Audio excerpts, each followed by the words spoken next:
Vai. Vai. Vai, vai.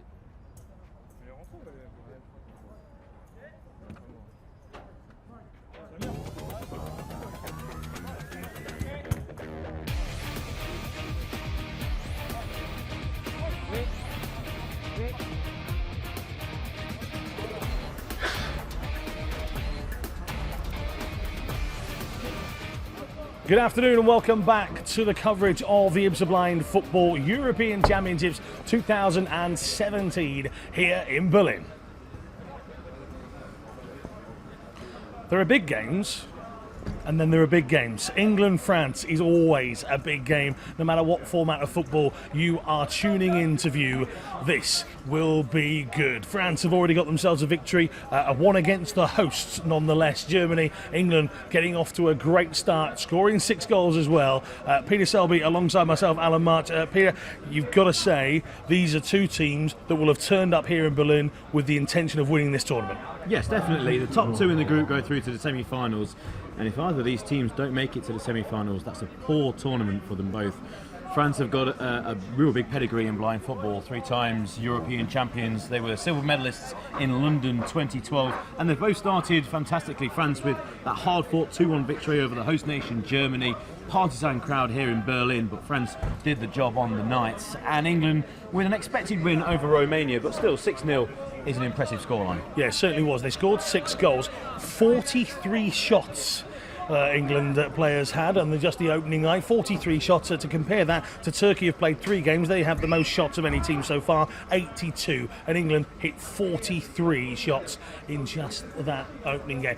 Pete, talk to me about some of the players that will be a danger on both sides. We'll start with some of the England players to begin with. Well, Robin Williams, he scored 1 goal in the first match, and he came off the bench actually. It was interesting that he didn't start. He's been playing football now for 5 or 6 years, and he got into sport actually quite late in his teens, and it's really helped him and a number of others who started along the same time. And there's some older individuals in the team, the likes of Roy Turnham, who started in the first game. He's on the bench, plenty of support for him in the crowd. Plenty of family and friends have made their way over from England, and he will be coming off the bench and he'll go right up front, and you can see there Roy Turnham, number 9, on the bench. But Kevin Seale's been playing his football in Europe this year, and he's been playing for teams such as FC Brno over in Void Brno in Czech Republic, and also Dan English as well. You got Robin Williams, who I mentioned in the starting lineup. Brandon Coleman, he scored 2 goals in the first game, and he'll be looking to get on the score sheet once again. Nathan Edge there, a surprise selection into the England squad from Mansfield in Nottinghamshire. A guide dog called Hudson. There you go. Yeah, take a look at the French team in just a moment. So that is the starting lineup. 9 players in either side, so not able to fill the substitutes bench. Yeah, Gael Riviere is on the bench, scored a fantastic winner against Germany in that first game after a missed penalty by the Germans at one end. He took the ball, ran the length of the field and scored the decisive goal. The other goal scorer is David Labert, and he's in the first team. And the captain, Morgado, very good captain, very good player, really gets about the pitch, and so does Rouaji as well, wearing number 2 today. So let's take a look at some of the action that these two teams have given us so far here in this tournament. France took on the hosts Germany yesterday, and we talked about not necessarily France dominating the game, but Germany maybe will have sat back after this one and thought they've thrown it away. No, the story of the first half is really at the top of the screen below the scoreline. You can see both teams have had 5 team fouls, so any more fouls resulting in penalty kicks from the 8-metre line.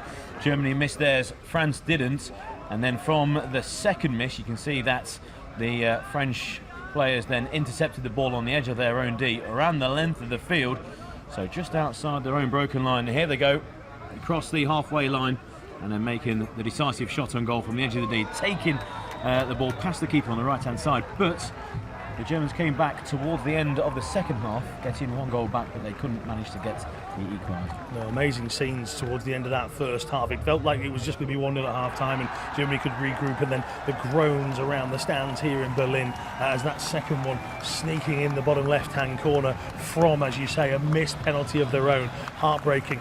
Late goal for Germany. They wanted desperately to find that equaliser. You can see from these replays, though, Pete, great crowd here for this Germany game. Yes, and the German crowd here today will be hoping really for a draw in this game. They're obviously in the same group as England and France, and a draw for them would be the best result. It would give them the best chance of getting through to the latter stages. Now, as for England, penalties were no issue for them. It's not very often we say that as Englishmen, but it was Germany struggling with penalties, and England had a few of their own against Romania, and they ran out fairly comfortable victors. They hit 6 past Romania in that opening game, and all 6 goals were scored by players that start again today.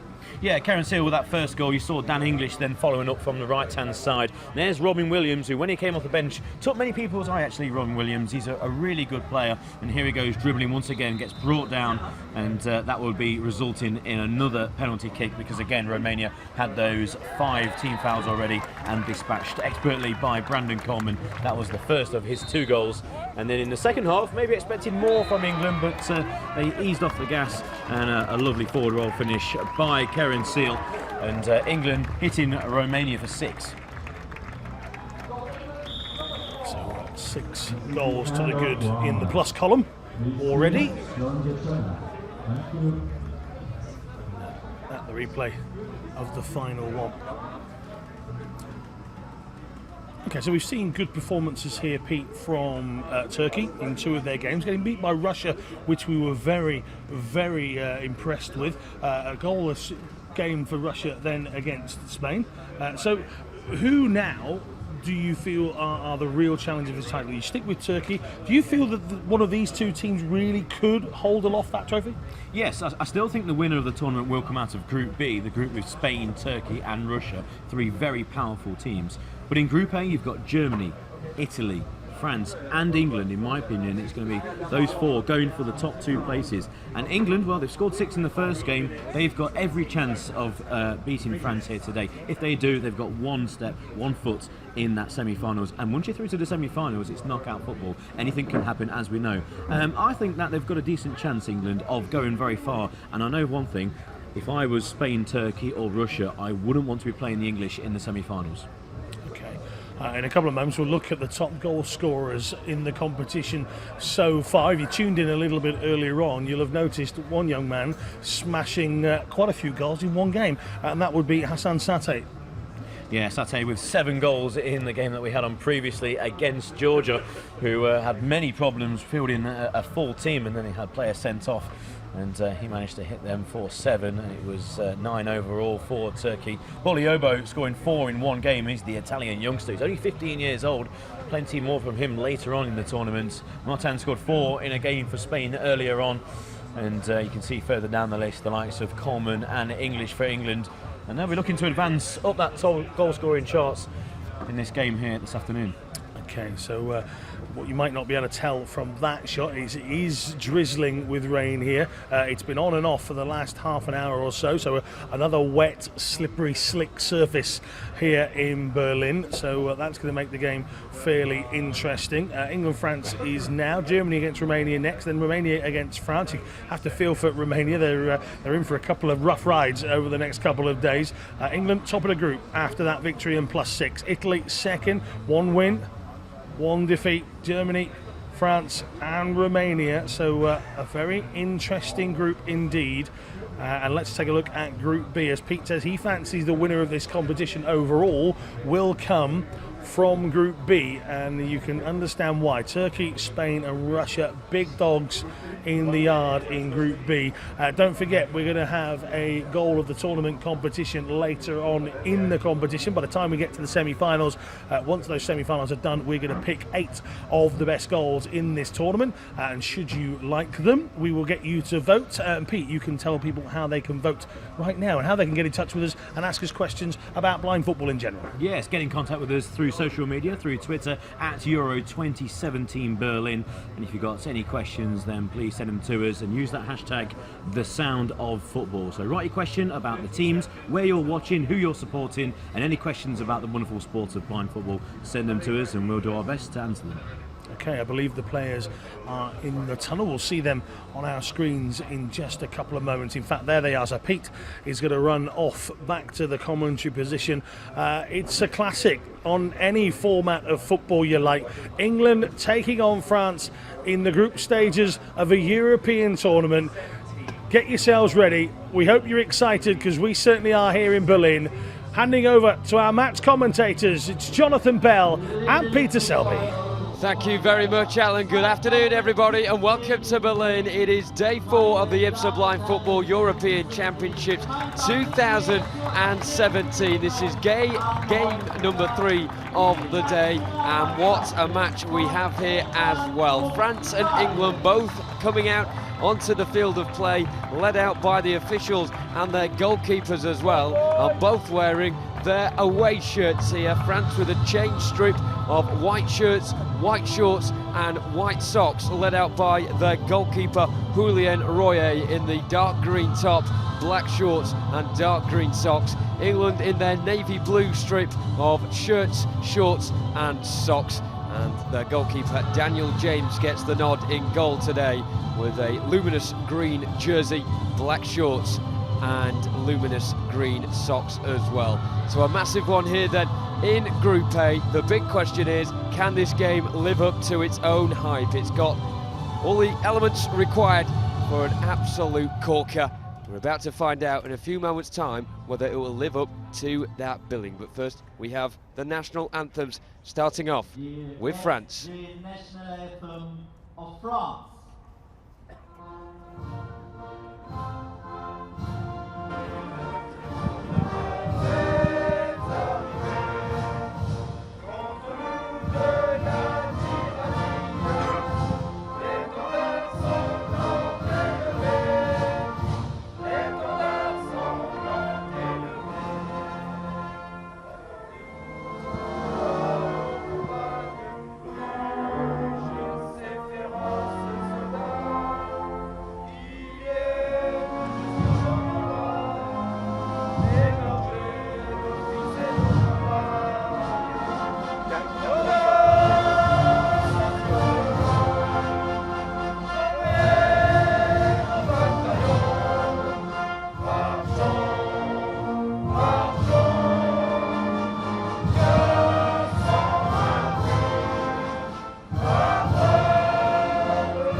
Well, you only have to listen to the reaction of the two sets of players today to know that they are well and truly ready for this one. Very soon indeed, both sets of players will be led by their goalkeepers and shake hands with the opposition. But let's have a look at how the two teams line up as they are being read out to the crowd here inside this wonderful facility in Berlin. We'll start off with the England team. It's Jan James, as I said, who will be getting the starting slot in goal for England.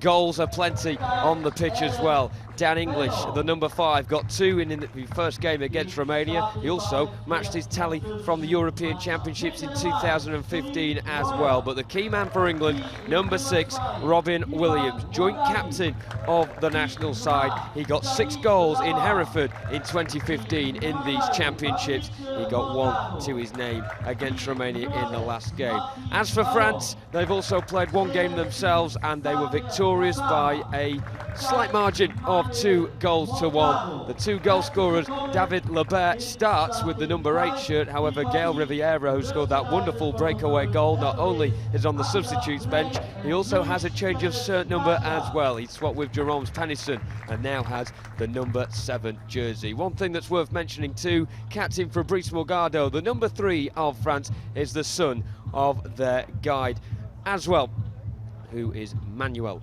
Morgado. So the two teams shaking hands at the moment, not only with the opposition but the referees as well. Romanian official Balin Attila will be leading things on the field today alongside Luis Perez of Spain as well. It's a big game for the players but also a big game for the referees to make sure that they get these calls right today, Pete. Yeah, big game in Group A. Both teams win with that first victory. France beating Germany by 2-1. Really impressive performance. France, regular pedigree in blind football, silver medalist in London 2012 and 3-time European champions. England 6-0 victors over Romania, who, well, they're going to be the whipping boys of the group. Let's hear the coin toss.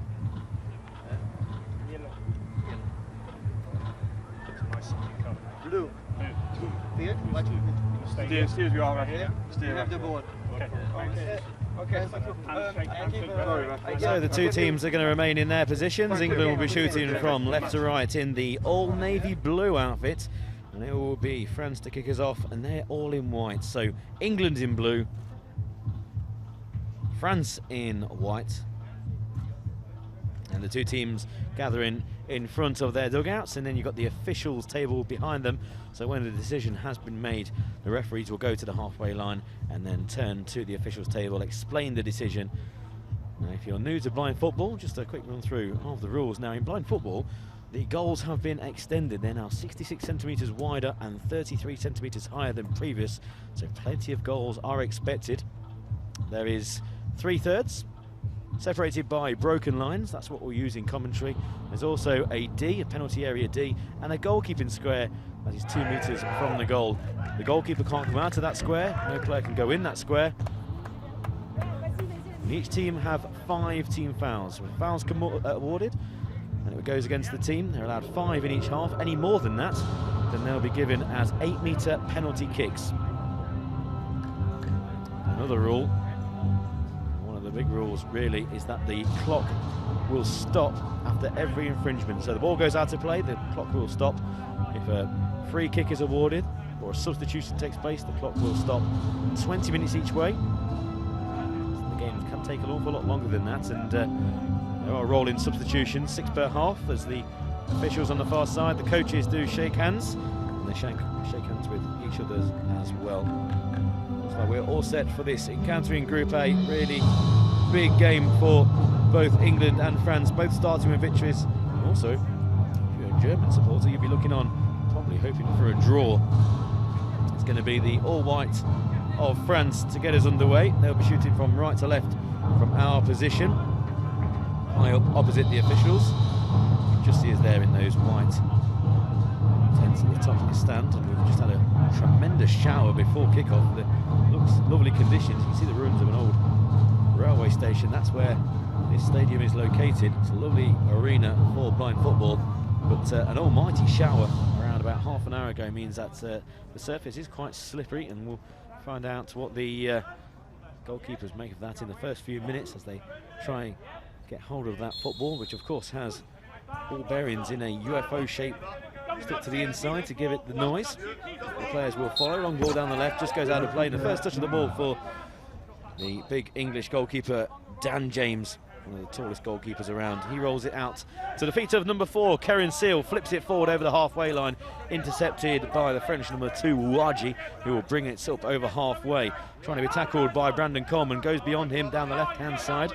Just momentarily losing his position, number 6, Martin Baron, and now brought out by the tall Dan English down the right-hand side. Over the halfway, dribbles inside, past the broken line, edge of the D, into the back of the net. What a start for England, and what a start for Dan English. A cracking goal that started in his own half. He went over the halfway line, right-hand side, drifted into a central position and then let fly from all of 10 metres. Goalkeeper with no chance, past his right-hand side in a blink of an eye.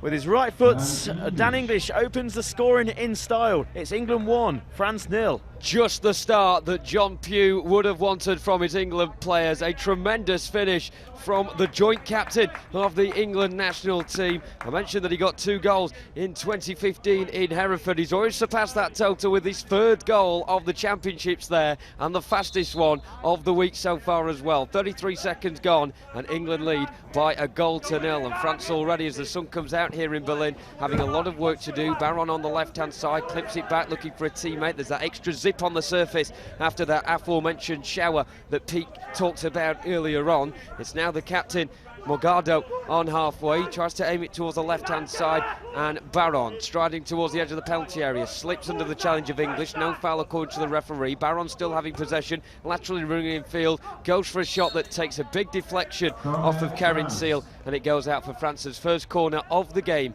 on the far side, the right, and going across to take will be Fabrice Morgado. But what a super start for the 3 Lions inside the first 35 seconds of this massive encounter. So much tradition and heritage between these 2 nations, both trying to write a new page in their respective history books. And now France trying to respond. Baron at the back post, it comes towards his knee, he couldn't control the bouncing ball, and it zips all the way through to Daniel James in the England goal. Bowls it out towards the left-hand side. And here's Williams midway inside his own half, coming towards the right now, and finds English in a very advanced position with his back to goal on the right corner of the area. It's Wianji coming across to get the last touch on the ball. France look a bit rattled here. It goes out of play, and England have a corner on the right-hand side. But we talked about that start for England. What a goal from Daniel English. And Pete, if you want contenders for a goal of the tournament, I think we've got one there. Yeah, that's going to be right up there in the reckoning for that individual prize. But it means more to his teammates. 1 goal up against France in this vital clash. If England can carry on this form and get the 3 points, that's 6 from 6 and almost 1 foot in the semi-finals. Corner to England from the right-hand side. It's going to be Robin Williams to take it into a more central position. Bit of an air shot with his left boot. Goes to recover the ball from that left-hand side. Pokes it back to Karin Seal. Seal's going towards his own net, and he's being hurried off the ball by the French number 3, Morgado, the captain, and a free kick has been given away by Karin Seal, and it's going to be a French free kick deep inside the English half. Referee comes to the halfway line, gives the indication what it was for. It was for pushing by number 5, Dan English, who was trying to get back, and that's the first team foul committed, and that's gone to England. So England will have a cross below their flag on your screen, and once they fill up those 5 spots, then any more fouls, then it will result in a 8-metre penalty kick. But back to the action, and this free kick for France. It's from around about 12 metres from goal. Dan James just telling his wall to edge over to the left slightly. 3-man wall over to the left-hand side. There's David Lebert for France, who already has a goal to his name in this tournament.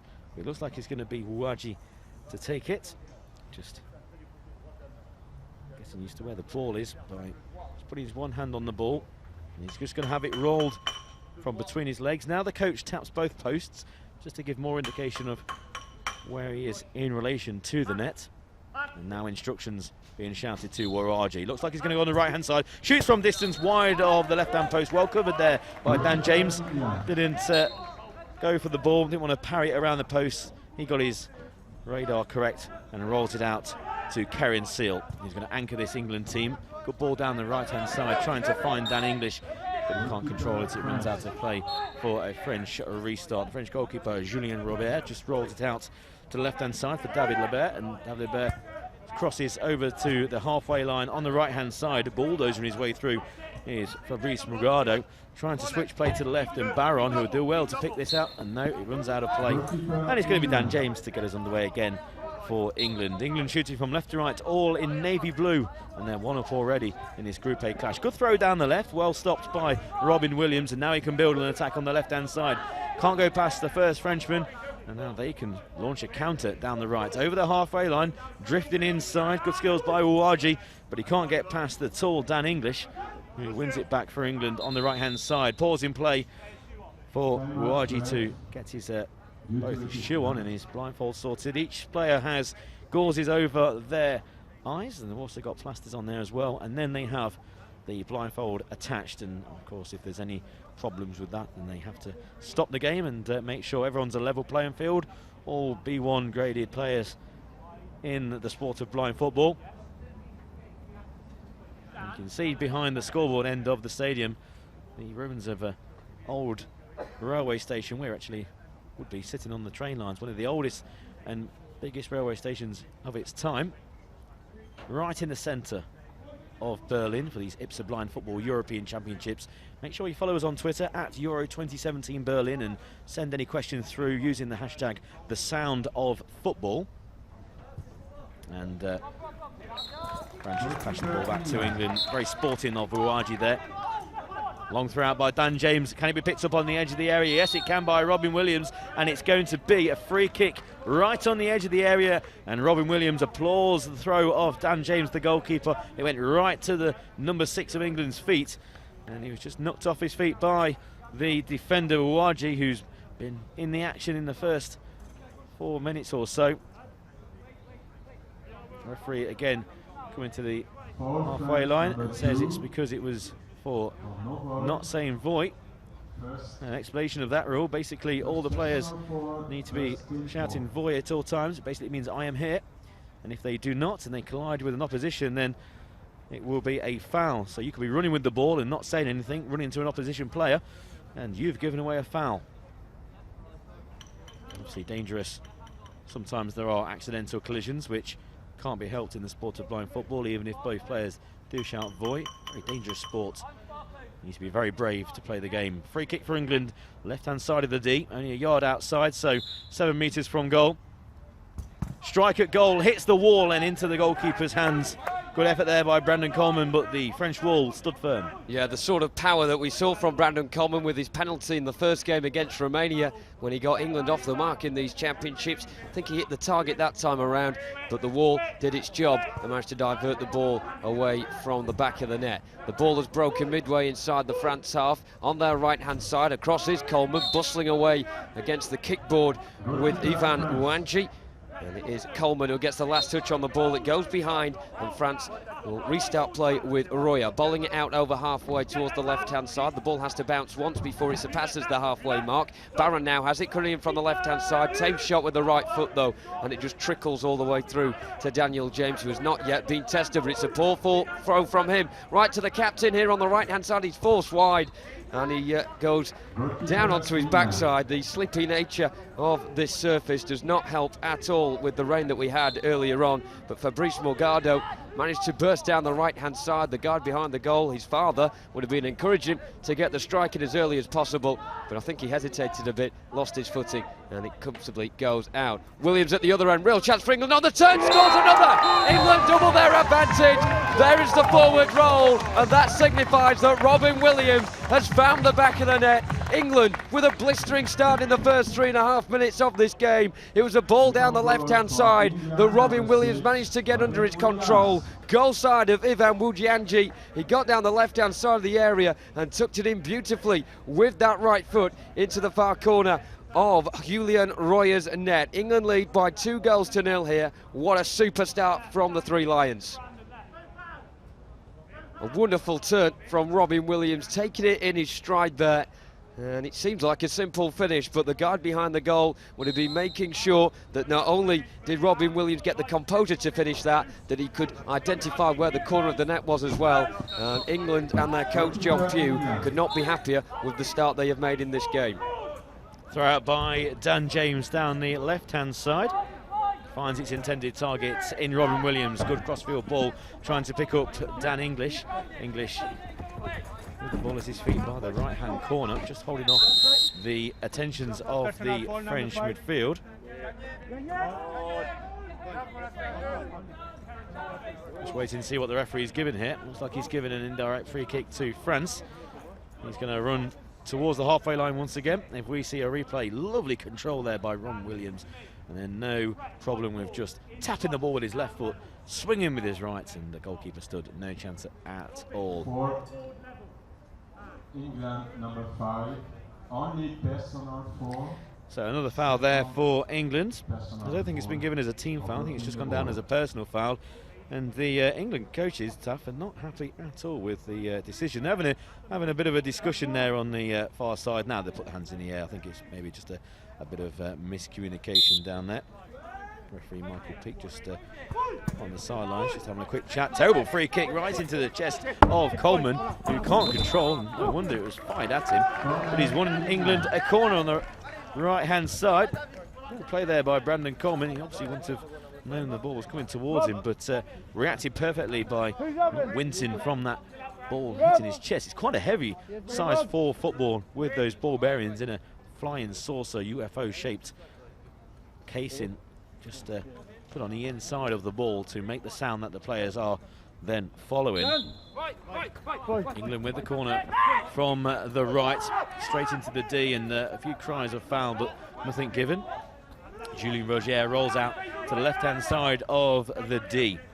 David Labert just hoiks it forward and straight out for an England goal kick, and well, if England can keep France to those long balls downfield, not finding their French feet, and they'll be very happy indeed. Robin Williams going down the left, beats his man, tries to stop it from going down the play, does so. Back to the broken line, now more central. Good tackle comes in by the French captain Morgado, who then launches a counter-attack down the right-hand side, stopped by a combination of Williams and Coleman.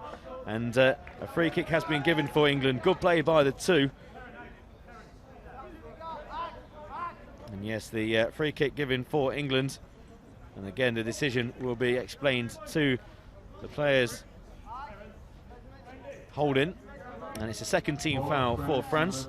So Morgado there with his rampaging run coming into an end at the hands of Williams and Coleman, and then given a foul away. So England free kick just inside their own half, Jonathan, and well, after 4 minutes and 30 seconds, England will be delighted to be 2 goals up. The sunshine here in Berlin reflecting England's start as Robin Williams darts down the left-hand side, tries to get the sort of angle he got for the second goal, runs into a bit of a cul-de-sac, but Wurjanji coming across, gets the final touch on the ball. He tried to clear it away, couldn't wrap the foot around it, and it will be an England corner on the left-hand side, and France just as rattled as the ball at the moment. They are really struggling to contain England, who are very sharp indeed on the counter-attack, and England just have a physical presence over at France. Every single England player is 6 foot plus, very strong as well, and 2 of them on the far side absolutely summing that up, with Robin Williams, the number 6, stood with Brandon Coleman. Robin Williams in the red trainers, cutting back towards the byline, goes down on the left edge of the area. The referee says no foul, but it will be a corner instead for France. There were 3 French players there, all sliding in on Robin Williams,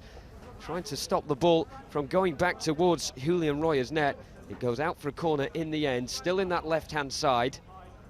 And the referee just with his foot under the ball, rattling it a bit away from the officials there. It's not often you see that in any form of football, officials smiling during a game when they're on the camera. But they're enjoying themselves so far here in the German capital. Coleman will arc round this time, trying to get into a central position. It's a poor swing at the ball from him. And now Baron rampaging forward. He shoulder barges his own player to the ground, and the referee's given a free kick in favour of France there on the edge of their own centre circle, dead central. It seemed to me that as Coleman was chasing the French pair of Morgado and Baron, that Morgado went down actually under the strength of Baron rather than anything. It was a bit of a hybrid sandwich with a French player and an English player involved. In the end, a second team foul is given in favour of England, so France at least are equal in one aspect at the moment, but they are struggling in terms of the scoreline, and they have called a timeout as well on the far side, so they will get a minute to take on fluids, I think I should as well, and to discuss tactics and just try and calm things down a little bit, because they seem ruffled, Pete. They do seem ruffled. I've got sunglasses on here, Jonathan. It's bathed in sunshine, streaming into our commentary position, but yeah, the French will have to really sort themselves out in this first 5 minutes. 2-0 down in this game, and that first goal only after a few seconds. Dan English and Robin Williams getting the second, and the England conversation will be an awful lot more brighter, because obviously those 2 goals really putting them in the driving seat here.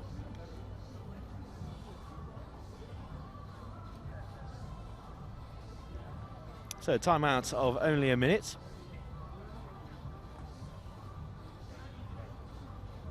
Each team have one timeout for each half. And the minute is now over. England breaking away first from that team huddle then on the far side. I don't think they could have dreamt of a start like this one. John Pugh getting his tactics spot on so far in this game. And England straight out the traps, aided by that goal from Daniel English so early on. Managing to, of course, double their lead with Robin Williams getting on the score sheet as well. But play will be restarted after the blindfolds have all been checked by the officials in the France half on the edge of their own centre circle with a free kick, which Andy and also Labert stand over. Yeah, France, they're actually wearing new blindfolds, and they've been given the all clear by the officials, the more streamlined, slimline blindfolds. Lots of injuries to the noses, and yeah, the ball does make a rattling noise. Those ball bearings, as it's clipped down the left-hand side, that's the noise that the players are listening for. As French are forced back by England into their own half, so yes, it makes a rattling noise, and trying to keep it from going out of play. Here's the French number 2, Ouadji. He's unsuccessful, so it's going to be a corner to England. Yeah, there's ball bearings inside a tin UFO-shaped disc. That's on the inside of the football, and it makes a rattling noise. A bit like a baby's rattle, really. That's the most similar noise that I can think of.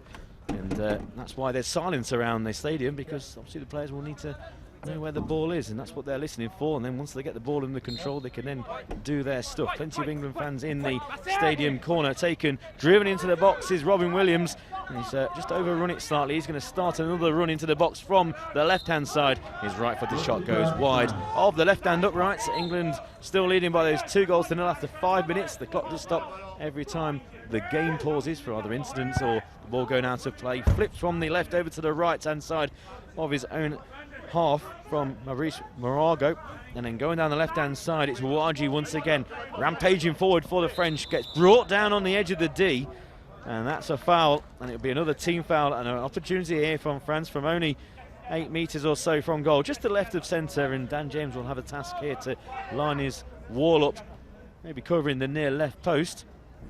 Foul there by Dan English, taking the player's legs away from him. He goes to ground, and England are going to have 4 men in this wall, just being brought back. And now Dan James, the England goalkeeper, will just move them over. The furthest from our view to the left-hand side will be Dan English, and he's just going to cover the near left post. 2 men standing with the ball for France. It's David Lebert and also Fabrice Morago, and then on the far right-hand side is Morago, and it could be Labert or maybe Baron to take a shot. So the 2 posts being tapped once again by the guide. There's a guide behind each goal giving instructions to the forwards, and then when they have a dead ball situation they can tap the posts. It's going to be a shot from the free kick. It goes wide, it's nearer the corner than it is the post. Skewed wide of the right hand upright. It was Baron with the shot, and England breathe a sigh of relief, and they can get the game back underway.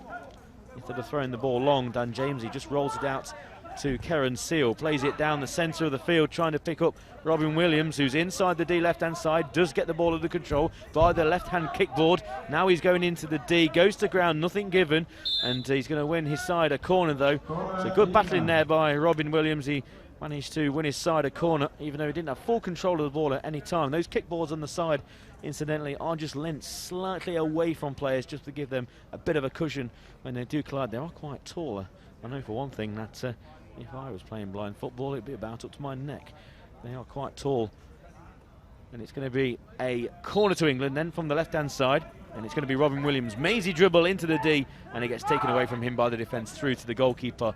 And France will then build from the left. They certainly do, with Baron on the ball now. His free kick a couple of moments ago, sort of summing up France's start in this game, but they are enjoying a bit more possession. He wriggles over the halfway line in a central position with 4 navy blue shirts around him. He drifts towards the right now. He's got also up with him Magado as well, but Baron going alone. The ball squirms in towards the D, towards the front post of Dan James's net, and he can just kneel down and collect the ball very comfortably indeed. France retreating into their own half, so England have a lot of space at the back to build from. And Keren Seal having the ball on the left-hand side, cannons it off the kickboard on the left, over halfway into the path of Robin Williams, who can't control due to the pace on it there. And it goes all the way out for Julien Royer's ball. He throws it out to the right-hand side, and it's the captain, Morgado, who just stands on the ball. The ball then goes still, so the referee taps the ball just to make it do a bit of a jingle, and therefore the players can respond to the sound of it once again. But as Morgado bursts down the right-hand side, he loses control once again of it, and play will start at the back after, I think we're about to have a substitution here. The referee's whistle has now blown, and it looks as if the England coaches on the far side are having a chat to Roy Turnham, the man who scored 4 goals for England in the home tournament in 2015 in the European Championships. He will be coming on in a few moments' time. He's stripped and ready, but for now the referees look as if they're content on just getting the game going as normal. Yeah, looking on the far side, one of the referees off the field, currently Michael Peake, just in deep conversation with the England bench, but I wouldn't be surprised if the England number 9 will make an appearance very shortly. Long throw downfield, it goes straight through to the keeper, and that will be France from the left. Good throw out and finds Baron down the left-hand side. He can't control, and the goalkeepers at the moment just exchanging throws, and why shouldn't they? 7 minutes gone, England leading by 2-0 in this Group A clash. Both teams winning their first games. England by 6-0 against Romania, and France beating the host nation Germany 2-1. It's England in navy blue, going from left to right. Good ball down to the right-hand side. Just can't be kept in by Dan English, who scored the first goal after only 30 to 40 seconds or so. A real good finish. Long throw out by the goalkeeper for France to the right-hand side. Controlled well by Morgado, the captain. He tries to burrow his way into the D from the right. He's stuck by the right-hand kickboard at the moment. All over the back of him is Keren Seal, who anchors this England team so well. And the French captain can't hook it into the D. It goes out for a England goal kick. So each half is 20 minutes long, and the referees have just paused proceedings because a timeout has been called. Each country has 1 timeout, and the clock does stop every time the ball goes out of play, or maybe a decision made such as a foul or even a substitution or a timeout, obviously. So the clock will stop, and you can see at the top of your screen you've got England 2, France 0, and then below that you've got 3 crosses for England and 2 for France. Well, what are they? They are called team fouls, and you're allowed 5, and any more committed after that will result in an 8-metre penalty kick. So England now only can have 2 more in this first half. They do get reset for the second, but you don't want to be giving away 8-metre penalty kicks. The edge of the D, so if there is a penalty, so if someone fouls someone in that D, that will be from the 6-metre penalty spot. And then there is the 2-metre goalkeeping square. The goalkeeper can't come out of that square. If they do, they give away a penalty. And then the pitch actually is split into 3, separated by broken lines. There you can see the lines on the field of play. It is quite bright here. The sun's streaming into our commentary position. We've both got our sunglasses on here in Berlin. So you've got a goalkeeping square where the goalkeeper can stay in, can't come out, or else a penalty committed. The D, which is 6 metres in depth. Then you've got the broken line signifying each third of the field, halfway line as per usual in 11-a-side football, as you would be probably more familiar with if you're watching this. And if you are watching this around the world, then first of all, hello, and who are you cheering? Are you cheering for England, or are you cheering for France? And get in contact with us at Euro 2017 Berlin and use the hashtag #TheSoundOfFootball. And if you do, then please ask us any questions that you have to do with blind football. It's a really amazing sport. The bravery of these players really surprises me every time I cover a game of blind football. Long kick out by Dan English down the left-hand side. Can't be kept from going out of play by Robin Williams, who scored the 2nd goal for England. And now it will be the French who roll the ball out in their usual tactic down the right, and it's missed by their number 3, and that's Fabrice Morgado, the captain. And once again, the England goalkeeper and the French goalkeeper having their own little game here. Of course, if you do control the ball deep inside opposition territory, it's a great advantage. That's why the long throws are employed. From the right back position, it's English who flips it to the far left, and Robin Williams, who can't control the ball inside the D, and it's brought out by the all-action Ouaji, the number 2 for France. Goes down the left-hand side, leaves it for Baron over the halfway line towards the broken line. Now drifts into the centre, can't get a right-footed shot on goal. He follows the track of the ball over to the right-hand side and can't keep it from going down to play. So England can breathe a sigh of relief. Once again, it's the tall Dan James in goal to get us underway. After a substitution is made first, though, and it looks like the number 6 card will be held by the referee in a few moments' time. In fact, Dan James deciding to get things underway instead. England have got a little bit of momentum from the 2 goals they got early on, but France slowly edging their way into this one. A long kick down the line from France on the far side, the right from Wuyanji, goes straight out of play for Dan James, and this time the substitution will be made. So one prolific forward off for another. Robin Williams, the number 6, making way for Roy Turnham, and of course Robin Williams scoring that 2nd goal for England in this game, and also doubling his tally for the tournament as well. Replaced by Roy Turnham, the Scouser, number 9. He's got his family here as well, watching on the front row on the near side, and he got 4 goals in 2015 in Hereford. England getting started once again with a long ball forward from Seal, diagonal towards the right corner of the field, and Lebert just leaving that ball to go out of play for a France ball from the right-hand side, and Royer will throw it down the left-hand side. It's English trying to get on the end of it, battling with Baron, and English comes out on top with another marauding run down the right-hand side, gets towards the byline. He has to check back a little bit, however he does it too late, and again France start with Royer at the back. Yeah, long throw out by Royer down the left-hand side. Again, too much on that, and that's been the pattern of play for France. They just can't get possession inside the England half. Long overthrow by Dan James. It needs to bounce at least once inside their own half. If you're thinking, why aren't they just throwing it further downfield? Here goes Roy Turnham, though, with a mazy dribble, right-footed shot wide of the left-hand uprights. Good play there by Roy Turnham. Came off the left-hand flank and then drifted inside onto his favourite right foot, and his shot from around about 10 metres just drifted wide of that left-hand post, but it's all the chances are for the dark blue of England. Another throw out by Dan James, bouncing inside his own half like it needs to, collected by England's number 9, Roy Turnham. Goes back to the halfway line, tries to switch play himself, and now he's going to take matters into his own hand. A lovely little pirouette away from the French midfield, just loses possession, and France in the white shirts, white shorts and the white socks clear their lines. Anywhere will do for France as long as it's outside of their own half, because all the play so far has been really with the navy blue of England. What's Dan James going to do here? Is he going to throw it downfield? Yes, it is. Straight downfield into the chest of Martin Baron of France. He can't control it. Now he has to walk over to the left-hand kickboard, gets control of the ball. Can he drift inside onto his right foot? Central position. Yes, he can. He's being forced back, though, by the English midfield to the halfway line. Almost a little trip there on the French midfielder by Coleman, but now Baron's on the right. He's still nowhere near the D, can't control it, and still Dan James in goal for England hasn't really had to make a meaningful save. Just having a conversation with the coaches for England on the far side from our commentary position. This time he doesn't throw it downfield, just rolls it to the left and finds Keren Seal. Keren Seal toe pokes it downfield, trying to pick up Roy Turnham, can't find the ball inside the D. If he did, all he had to do was then spin and take a shot from close point-blank range. Long throw downfield by Royer down the right-hand side. This time it will be the number 3, Morgado, trying to keep it in. He does so for one of the first times of the game. He's been forced back again by the strong English midfield up to the halfway line. Coleman's tracking the run of Morgado, and now he's back inside his own half. He just side foots it to the left-hand side for Baron. Baron can't go beyond. Roy Turnham, who's doing defensive duties for England, brings it out up to halfway, stops, and then plays it down the right-hand side for Coleman to chase. He picks it up deep inside the final third for England on the right-hand side, but he's out-tussled by the French defender. They both get to their feet, and it's Coleman with his back to goal with possession. He's past the broken line, so he's deep inside the French third. He goes to ground, and it's going to be a free kick to England in a very dangerous position, just a yard from the right-hand kickboard. You can see here on the replay, if you're watching this live stream, Roy Turnham turning his man. This was just after he came off the substitutes bench.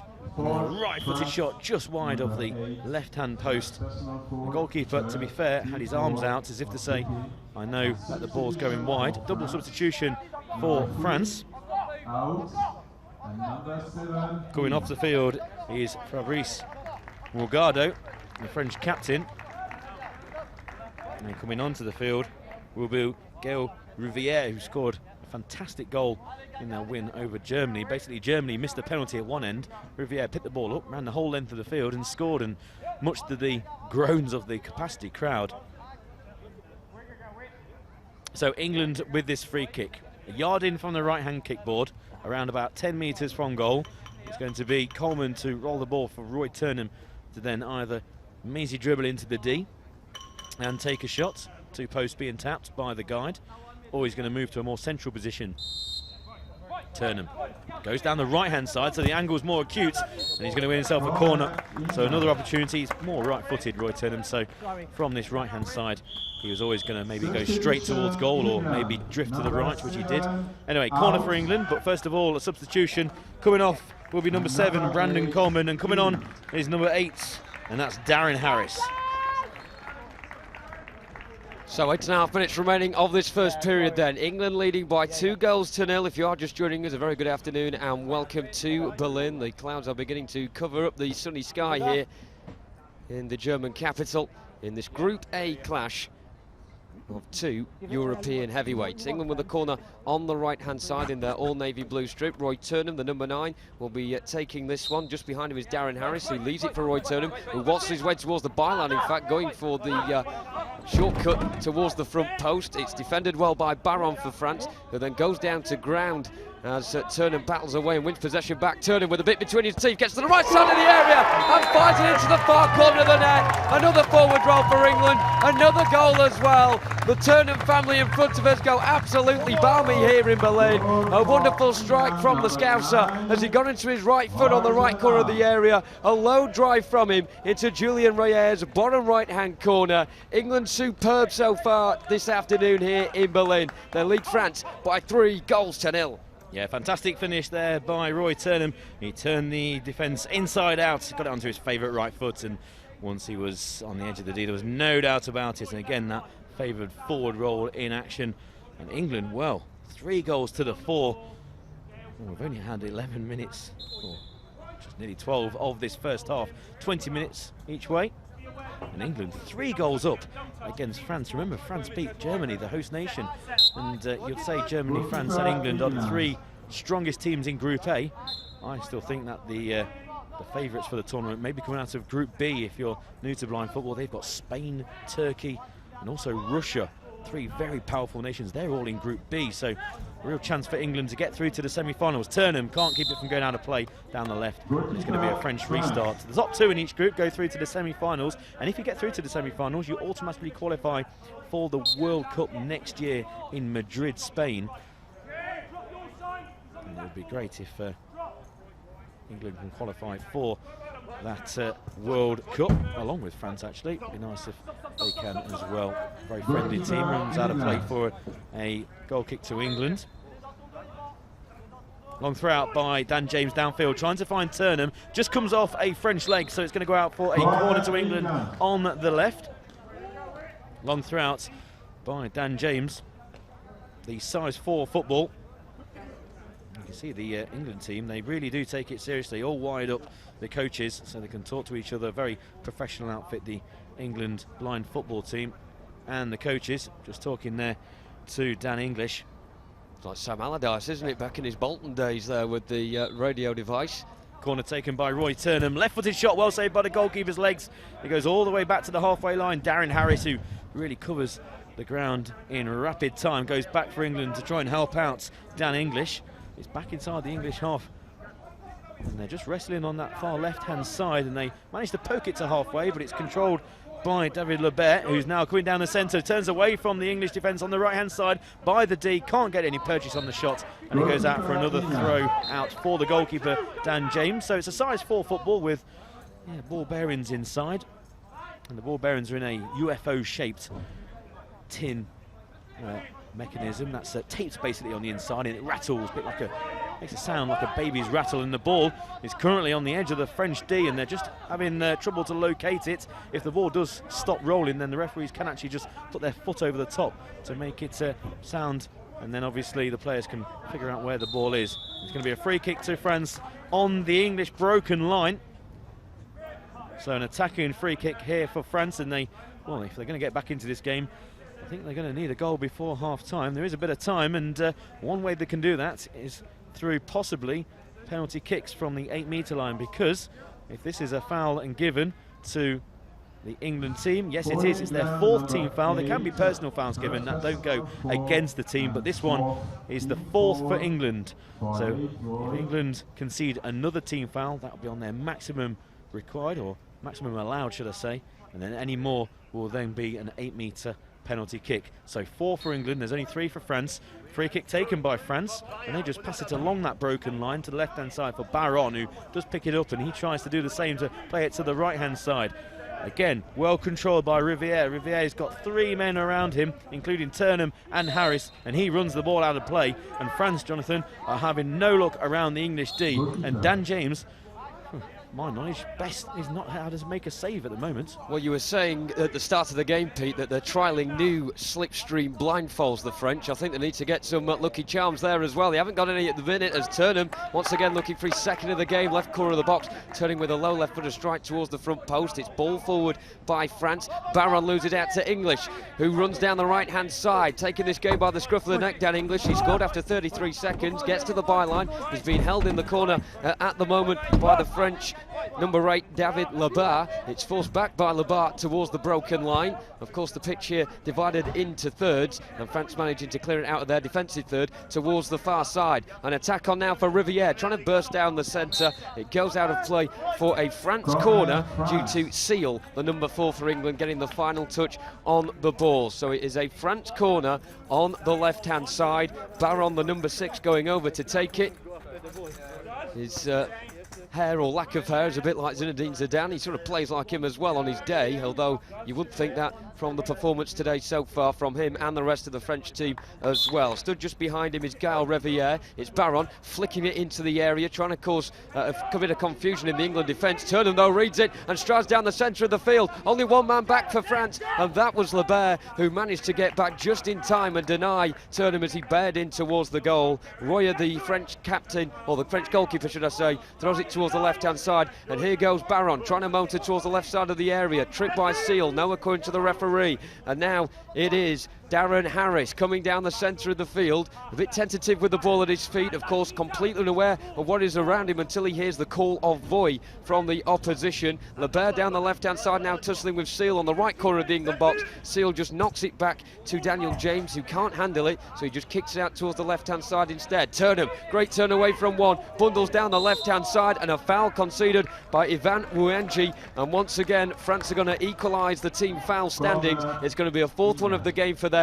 But Roy Turnham, the number 9 for England, since coming on to substitute, has really caused some severe problems for the French defence. In fact, it's not going to be a free kick. They've given a corner instead. They deemed that Mouenji got the last touch of the ball, which I'm not too sure about. But nonetheless, it is an England corner on the left-hand side. Stood over the ball, the number 8, Darren Harris, who lays it off for Turnham, who again goes for the shortcut in towards the front post. It's a tight angle. He tried to aim it towards the far corner, couldn't get any purchase on the ball. And Baron trying to force the issue for France. Burst down the left-hand side. Seal gets the last touch on it, and it's an end-to-end game at the moment, with France getting the corner for themselves on the left-hand side. And this time going to take it will be Baron, joined by Wu Yanji. Still around 4.5 minutes remaining in this first half. England lead 3-0. Yeah, corner to France on the left-hand side, and well, they haven't really tested Dan James at all, and they're going to need to if they're going to get back into this game. And I think they need a goal in this first half, really, to get back into it. It's taken by Ouadji.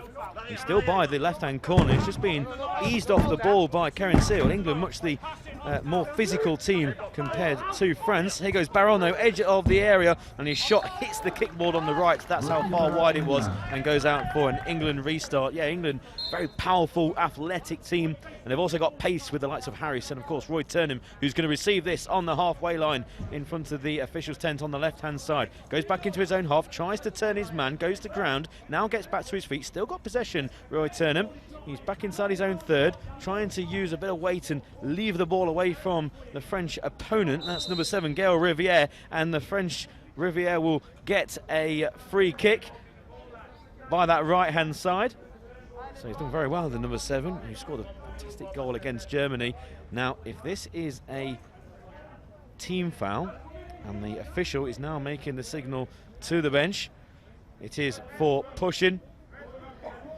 And it's the first personal foul for Roy Turnham and the 5th for England. So with less than 4 minutes to go till half-time, England have used up all of their team fouls. So if there's any more, it will be an instant, doesn't matter where on the field, it will be an instant 8-metre penalty kick.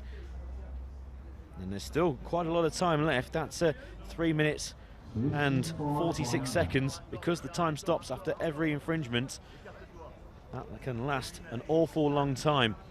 So France, they've only got the 3 and England have got the 5. So free kick for France on the right, a yard in from the kickboard, deep inside the English third of the field. Rouaji from an angle straight into the hands of the goalkeeper, just powers it round the post. Dan James, I think he'll be slightly unhappy he didn't manage to hold on to that, but it is a slippery ball because of the heavy rain shower we had just before the match started.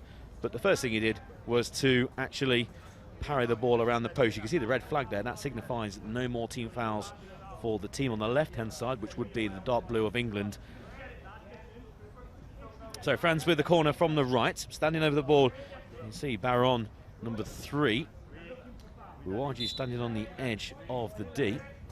Trying to pass the ball to Rouaji, but it only hits the England number 4, Keren Seal. Yes, he plays more of an defensive role for England, but he can score goals. Collides with the French number 2, and he gives away a free kick. So I think that was because no voy was called. And if that's a team foul, yes it is. It means that now France will have a free kick, and actually a penalty from the 8-metre mark. And yes, the foul has been given. And now the officials are going over to the goal to our left, and it will be an 8-metre penalty for France. No voice shouted, and that's why. And you can see here, Rouaji had possession. Here comes Keren Seal, collides with him. He didn't shout voice, so Rouaji didn't know he was coming. They collided, foul given against Keren Seal of England, and now an 8-metre penalty for France. And it will be taken by David Lebert, the number 8 for France, who scored a penalty in the 2-1 win against Germany yesterday. France was certainly the party poopers here on German territory when they managed to beat the home nation in that game. And can France pave the way for a comeback in this one? Towards the end of the first half, the guide behind the goal, Manuel Magado, just signalling where the crossbar is. Lebert will strike right-footed, completely fluffs his lines, and if anything could sum up France's first half, it would be that. Yeah, long throw out quickly by Dan James. Further down the field is Roy Turnham. Good sliding tackle by number 2. Ouaji back for France inside his own D. Roy Turnham, the England third goal scorer, is up there, but they can't block the ball from going back over halfway. England players trying to locate the ball, listening out for the rattle inside the size 4 football. That's ball bearings in a UFO shape that's put on the inside of the ball, making the noise. And they just clear their lines upfield into the French third. Goes out to play for a goalkeeping restart. We're 3 minutes away from the half-time interval. Long throughout, and you can see here the penalty, scuffed effort, almost topped it really in a golf analogy there. And it will be Dan James, the English goalkeeper, to get us back underway. So England with them 5 team fouls. Any more, it will be another penalty. They'll get reset at half-time. England just play the ball down the left-hand side, trying to find Roy Turnham. He can't pick that up, and it runs out again for a restart, this time for France. So, in fact, actually, it took a deflection on the way through. So there's 2 officials actually on the field, and quite a few times today, one will give a decision. The other one might have had a better angle, and they can override the decision. Maybe something the 11-a-side game could take advantage of. But it's going to be an England corner from the left. Here goes England's number 9, Roy Turnham, with that slalom run back to the broken line. That signifies the 3/3 of the field. He's been forced back though by France into English territory. Back is the big number 5, Dan English. He tried to pass it back to his goalkeeper, inadvertently gives a corner away. Now there are coaches behind each goal, and they can tell their attackers what to do once they're in that final third, and when there is a set play they will tap the post so the players will know exactly where they are in relation to the goals. The goals have been extended just before these European Championships, 66 centimetres wider than they were before and 33 centimetres higher. It's going to be a substitution, so the goals are an awful lot bigger than they were, which means more goals for us to enjoy. Substitution for France, coming off number 7, Gaël Rivière. And coming onto the field will be the French number 10, that's Hakim Aritsky. He jogs over to this left-hand side. So with 2.5 minutes remaining England leading by 3-0, but of course they've got them 5 team fouls, so any more fouls, and it will be an automatic 8-metre penalty. Corner taken by Uwaji, runs around the edge of the D to a more central position, which obviously will help him if he takes a strike at goal. He's just been crowded out by a wall of navy blue England defenders who just look to get the ball clear. Dan English is going to run it himself down the right-hand kickboard. The kickboards are slanted slightly away from the players, as you can see there on the live stream, just to give the players a bit more leverage there, and so when they do run into them, it doesn't hurt so much really, and they are quite tall. Here goes Wawaji into the English final third, told to get to his feet by the referees. They're not falling for that one. There goes Daniel Harris over the halfway line, right-hand side. He's got 3 French players with him. He stops and they carry on running, and the referee is blowing up because there is an injury to Wawaji, who went to ground. Told him to get up, but I think he's just holding his lips. Cuts on the lips and to the nose. It's quite a common aspect of blind football.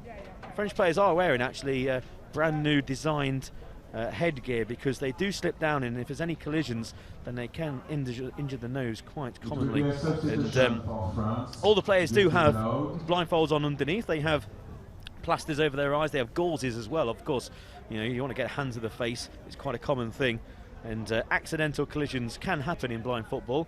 One of the key aspects of the game, Jonathan, is the shout of voy, as the players just going off for that injury, so there's going to be a substitution. Voy is basically a rough translation is I am here, and all the players have to shout it, and if you do not, then you give away a free kick. So if I'm running at you with the ball and I collide with you and I've not shouted voy, I've given away the free kick.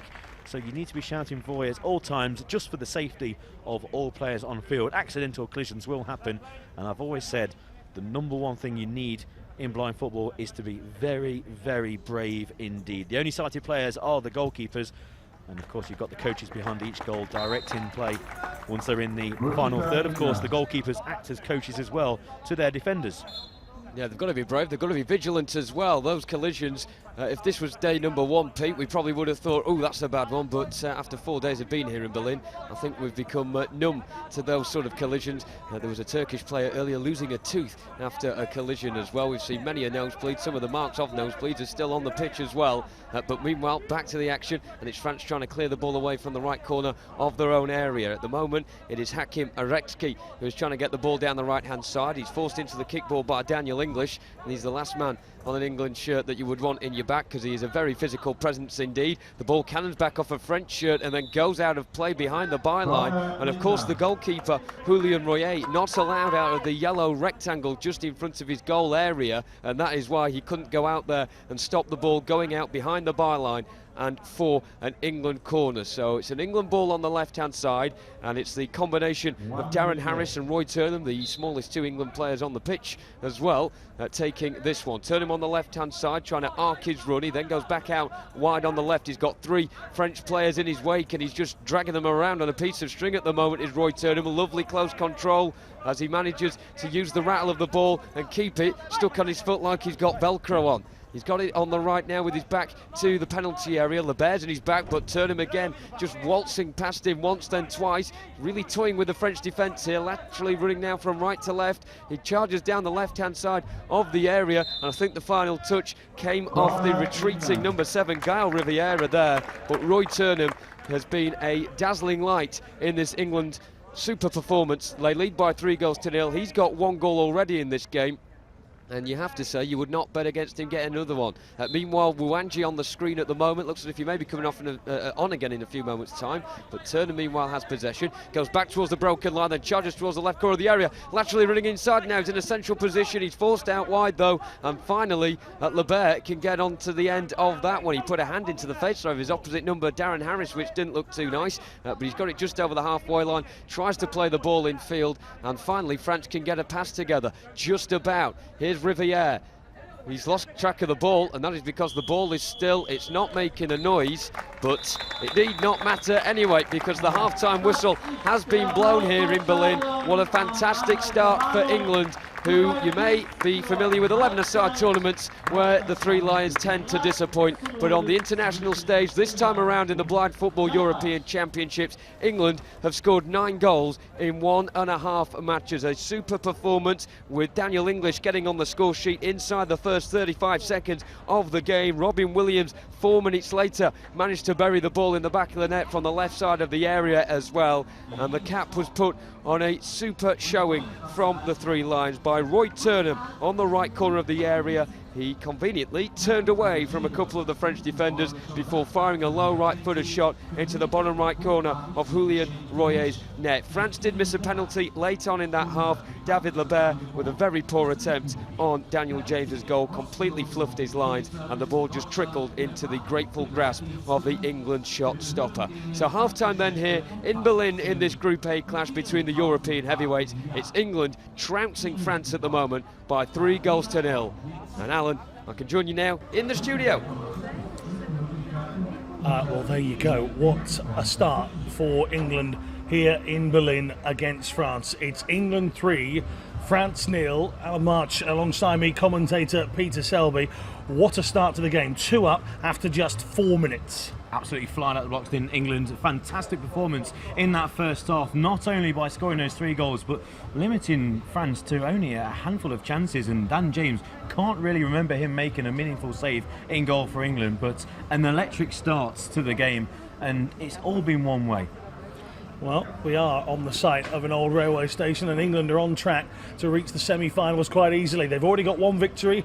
They are currently 3 to the good here against France. Let's take a look at some of the highlights of the first half in case you missed the action.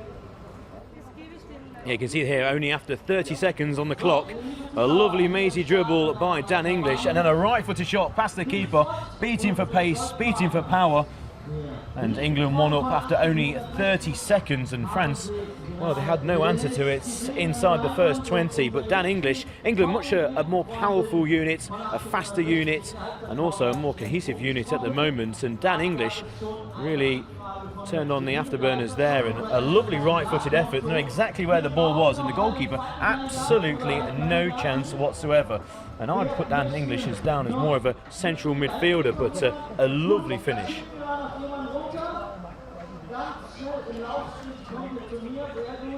So yeah, Dan English opening the scoring, and then only around about 3 minutes later, England got a second good ball down the left-hand side, and then a right-footed finish by the man who was picked out by fellow commentator Jonathan Bell regarding the England number 6, Robin Williams. Another forward roll for Robin as well. That's his specialty. Picks it up on the left-hand side. He's got fantastic close control, and he buried it. And England, well, they were 2 up inside 3.5 minutes. Well, I've heard of 2 easy. It's 3 easy at the moment, but France, let's not forget, have plenty of quality in this team, Pete, to cause a threat in the second half. But it does appear they just haven't arrived for the first. Yes, France have beaten Germany, who are a very solid blind football team. They beat them 2-1 in their own backyard. They're a really good team. They've got a lot of pedigree in the world of blind football. Silver medalist in London 2012, 3 times European champions, and they've been taken apart here by England. I don't think they've played well at all. I think their tactic of throwing long downfield has been terrible, to be honest. The players have not been able to control the ball. How many times I've mentioned that the French goalkeeper has just thrown it downfield, straight out of play for Dan James of England, then to restart. They really do need to sort themselves out at half-time. So this is the third goal, just coming up to 12 minutes of the celebration from Turnham. His mum and in the front row, in fact, of the stand just below us, using one of the audio description headsets for blind and visually impaired spectators provided by the tournament on the front row. She's listening in, and the rest of the family watching on as he strikes home for England. Yeah, it shows you what a very solid and strong squad England have got when they can leave a player like Roy Turnham on the bench. He's been a mainstay of this England side for quite a number of years now, and I know he'll be delighted to get on the score sheet once again. Maybe he'll get his guitar out after the game. Here he goes with a slalom run. He can change direction very quickly, and a right-footed shot past the goalkeeper. And England 3 up in no time at all. And, well, 3 could have been 4 and 5. But France did get back into the game, but it needed England to have conceded plenty of fouls. And so It's not like France didn't have chances. This from the spot here, Pete. We thought this would be them back in the game. Long one step, isn't it, this? Yeah, that's right. England have conceded 5 penalties, which means any more will result in an 8-metre penalty kick, which you've seen there. That's France had, and it was a terrible effort. What he did, I think, really was trying to put too much power into the ball. He took such a big stride back that he actually lost idea of where the ball was. So when he took a strike, he topped the ball in a golf analogy. He just caught the top of the football here, and he just rolled gently out for a goal kick. But France, they do need to sort themselves out at half-time. They need to change the tactics. Throwing the ball long has not worked for them. It's worked for many teams in this tournament, like Turkey, one of the favourites, the defending champions, but it's not worked for France inside this first 20 minutes. Double the amount of shots on target for England as well in that first half, 12 to France's 6. Now let's look at the group tables and let's see how we stand, shall we, in this tournament. England, with another victory, of course, will take them to 6. They will be well above Italy and Germany. France will be still in 4th position on those 3 points they got from Germany, and of course Romania at the moment struggling away. But it is, of course, Germany versus Romania later. Yes, if you're watching these Sips of Blind Football European Championships for the first time, then it's the top 2 from each group go through to the semi-finals, and England, if they go 2 from 2, that's 6 points. Romania, well, they're going to finish bottom really of this group. They play in Germany later on tonight. That's going to add added pressure if England win for Germany. They should beat Romania, but there's going to be a full house here for that one. It's going to be very close in Group A, but if England 2 from 2, perfect start, they would have expected to beat Romania. They would have been maybe the slight favourites coming into this game. That's what we mentioned beforehand. But currently 3-0 up against France, and if they can score maybe 2 or 3 more, obviously that will increase the goal difference as well. And it could come down to goal difference, not only in Group A, but also Group B. Huge game at 5 o'clock local time. That's 4 p.m. in the UK. England will take on Germany. That's on Wednesday. That is the 5 o'clock kickoff here in Berlin, 4 o'clock in the UK. England, Germany. It's not like we've said that before, is it? Let's take a look at Group B. France and Italy at 1:30 on that day as well. So let's take a look at Group B now. We've got a competition going off on the pitch whilst half-time is happening. Spain nothing, Russia nothing a little bit earlier on this morning. And then we had Turkey firing 9 in against Georgia. A good game from the Turkey, a 7 for Satay on his own.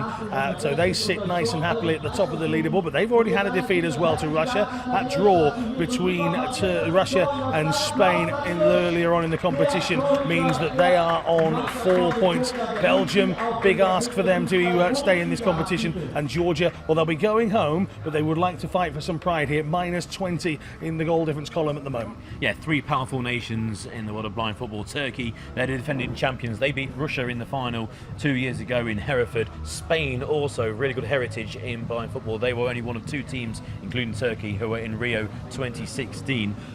Turkey, Spain and Russia, the winner could come from them 3. Very tight Group B. I still think it's going to be the winner of this tournament from Group B, but England, well, if they can top Group A, no one will want to play England in the semi-finals. If you do get through to the semi-finals, you will go through to the World Cup next year in Madrid. But these Zips of Blind Football European Championships have really been brought alive by this England first half performance. Okay, as Peter heads back to the commentary box, we're very proud to tell you that all of the games so far, including this one, on Facebook alone have been viewed over 1 million times. What a wonderful achievement for blind football in any format. What a wonderful achievement. Blind football is worth watching, and you guys out there have done us very, very proud. Over 600,000 views on this game alone on Facebook. The teams are out on the field. Let's hand you back over to our commentators. How many more goals are there in this game? We're about to find out. This is Jonathan Bell and Peter Selby.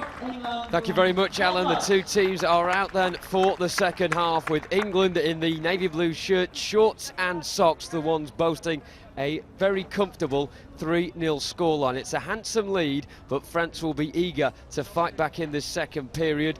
England look as if they may be making a change at the start of this second half. Now coming back onto the field is actually Kerin Seal. So unchanged lineup for both teams, and standing over the ball for England at the moment is the small duo of numbers 8 and 9, Darren Harris and Roy Turnham. They'll be taking the kickoff for this game. If you're wondering why one is stood behind the other, it is because Darren Harris, number 8 at the back of the 2, will roll it forward for Roy Turnham to try and dribble his way through the French defence. The referee just making sure the French players are aware of where they are on the pitch. Of course, both sets of players shouting void so that everyone, whether they be on their team or against them, know where they are located on the pitch. And the ball has a rattle in it as well, which the players are listening out for. So a lot of communication required in this sport.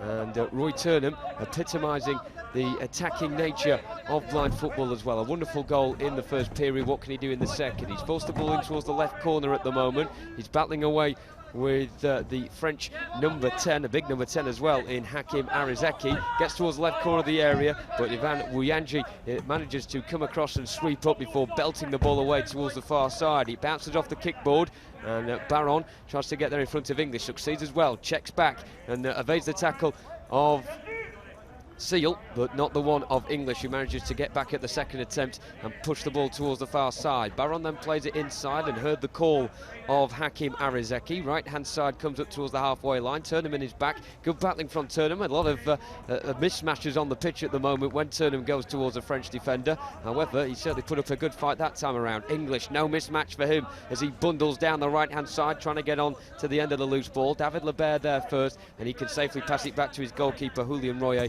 who put a good enough shout to restart things from the back. On the right hand side is Arizeki, charging down the right hand side, gets goal side of Turnham before just running out of field as he goes towards the byline. So England's goalkeeper Daniel James can have a first touch in this game. Of course, both sets of goalkeepers are completely sighted, and they have a big responsibility to communicate to the defence exactly where to be on the pitch. They can only communicate with those in their third of the field. Any further up and they try and communicate with the players, then they will get a yellow card from the referee. Good battling on the near side between Turnham and Arizeki again. I suspect those two will meet each other quite a lot in the remainder of this match. And Arizeki, the big number 10, coming up towards the edge of his defensive zone. He checks back. He's waiting for an Englishman to come towards him, but England just standing off at the moment and waiting for a mistake. They get one that time around. Turnham picks up possession, running all the way towards the goal, and he shoots it into the bottom left-hand corner of Julien Royer's net. A brace for Turnham. Wonderful scenes for England, who supported in front of us, jump in the air in delight. It looks like an injury for Ivan Wuyanji, the number 2 of France, who tried to stop Turnham in his wake. But Turnham absolutely clinical from that sort of range. England lead by 4 goals to 0. Yeah, it's just the start that England wanted, and it's just the start that France did not want. It's again England starting very well. There's an injury here for Wuyanji, so we'll just pause for a second whilst the trainer comes on and hopefully sorts him out. It looks like there's a problem with his right thigh. But a great finish by Roy Turnham. Slalom run again from the left-hand side, gets to a more central position, then goes back to the left with his right-footed shot. And Roy Turnham, his second of the game, came off the bench. And you can see here Roy Turnham picks it up just near the halfway line, drives towards the D, now just moves to the right, and back over to the left with his right-footed shot. No chance for the keeper. 2 hands in the air. Roy Turnham has scored twice for England. And that's a sad sight for French supporters. Wuyanji being helped off, being given a round of applause by the crowd here in Berlin. Also the officials, and also nice to see the England bench as well, giving them a round of applause. England in navy blue. You might expect France to be in navy blue against England, but no. England in navy blue, France in white. So England shooting from right to left from our commentary position, and France shooting from left to right. 20 minutes each way. The clock does stop every time there is an incident, like a goal or an offside or a foul, or maybe the ball goes out of play. And now it's France down the left-hand side through. Martin Baron gets into the final third. The pitches are split into thirds by broken lines. And now it's Roy Turnham picking the ball up inside his own third, drives over the halfway line, past the centre circle, and the ball just goes out of his reach through to the goalkeeper for France. Underarm throw down the left-hand side, trying to pick out Baron. He finds him by the left-hand kickboard. The kickboarder just angled slightly away from the players, just so it's more comfortable when they do collide with them. And Baron colliding there with Harris, goes to ground, nothing given. Now the referee decides it's not a foul, it's just going to be a goal kick to England, and Dan James to throw it downfield. It needs to bounce inside his own half. It does so, and picks up the tall Dan English. Can he stop it from going out of play? No, he can't. The players know where the ball is, because the ball has ball bearings inside a UFO-shaped tin disc. and that's put on the inside of the ball, and it makes like a baby's rattle sound basically with them ball bearings, and that's why the players know where the ball is, and it's inside the England D at the moment in the hands of the goalkeeper, who can't come out of that square. If you do, then it will be a penalty. Throw out down the left-hand side to Roy Turnham, can't keep it from going out of play. You may look at the scoreline on your screen, England 4, France 0, and below it there's 5 discs. They're team fouls. You're allowed 5 team fouls per half. Any more, then you give away an 8-metre penalty. And England did that in the first half. But no team fouls at the moment, and we'll keep you up to date when they are given. Long throw out down the left-hand side.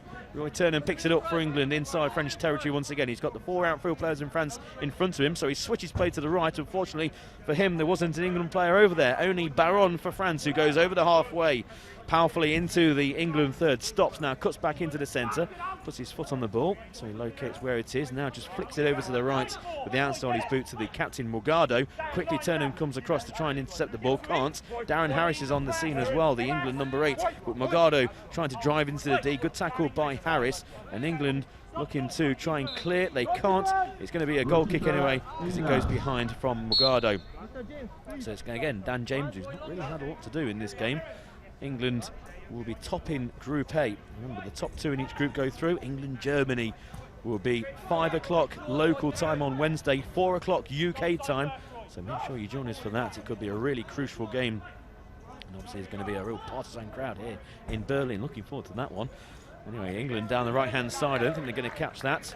Myself, Pete Selby and Jonathan Bell will be here for that one, and it could be crucial to see who goes through to the semi-finals.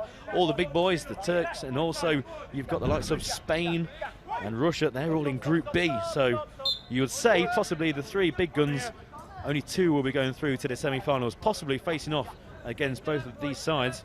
And if England carry on the way they're doing, they're one of the favourites to go through. It looks like there's going to be a change here. Robin Williams is going to make his way onto the field, and I'm hopefully going to grab an interview with Robin Williams after this game. Might try and grab Roy Turnham as well, so stick around after the game for that.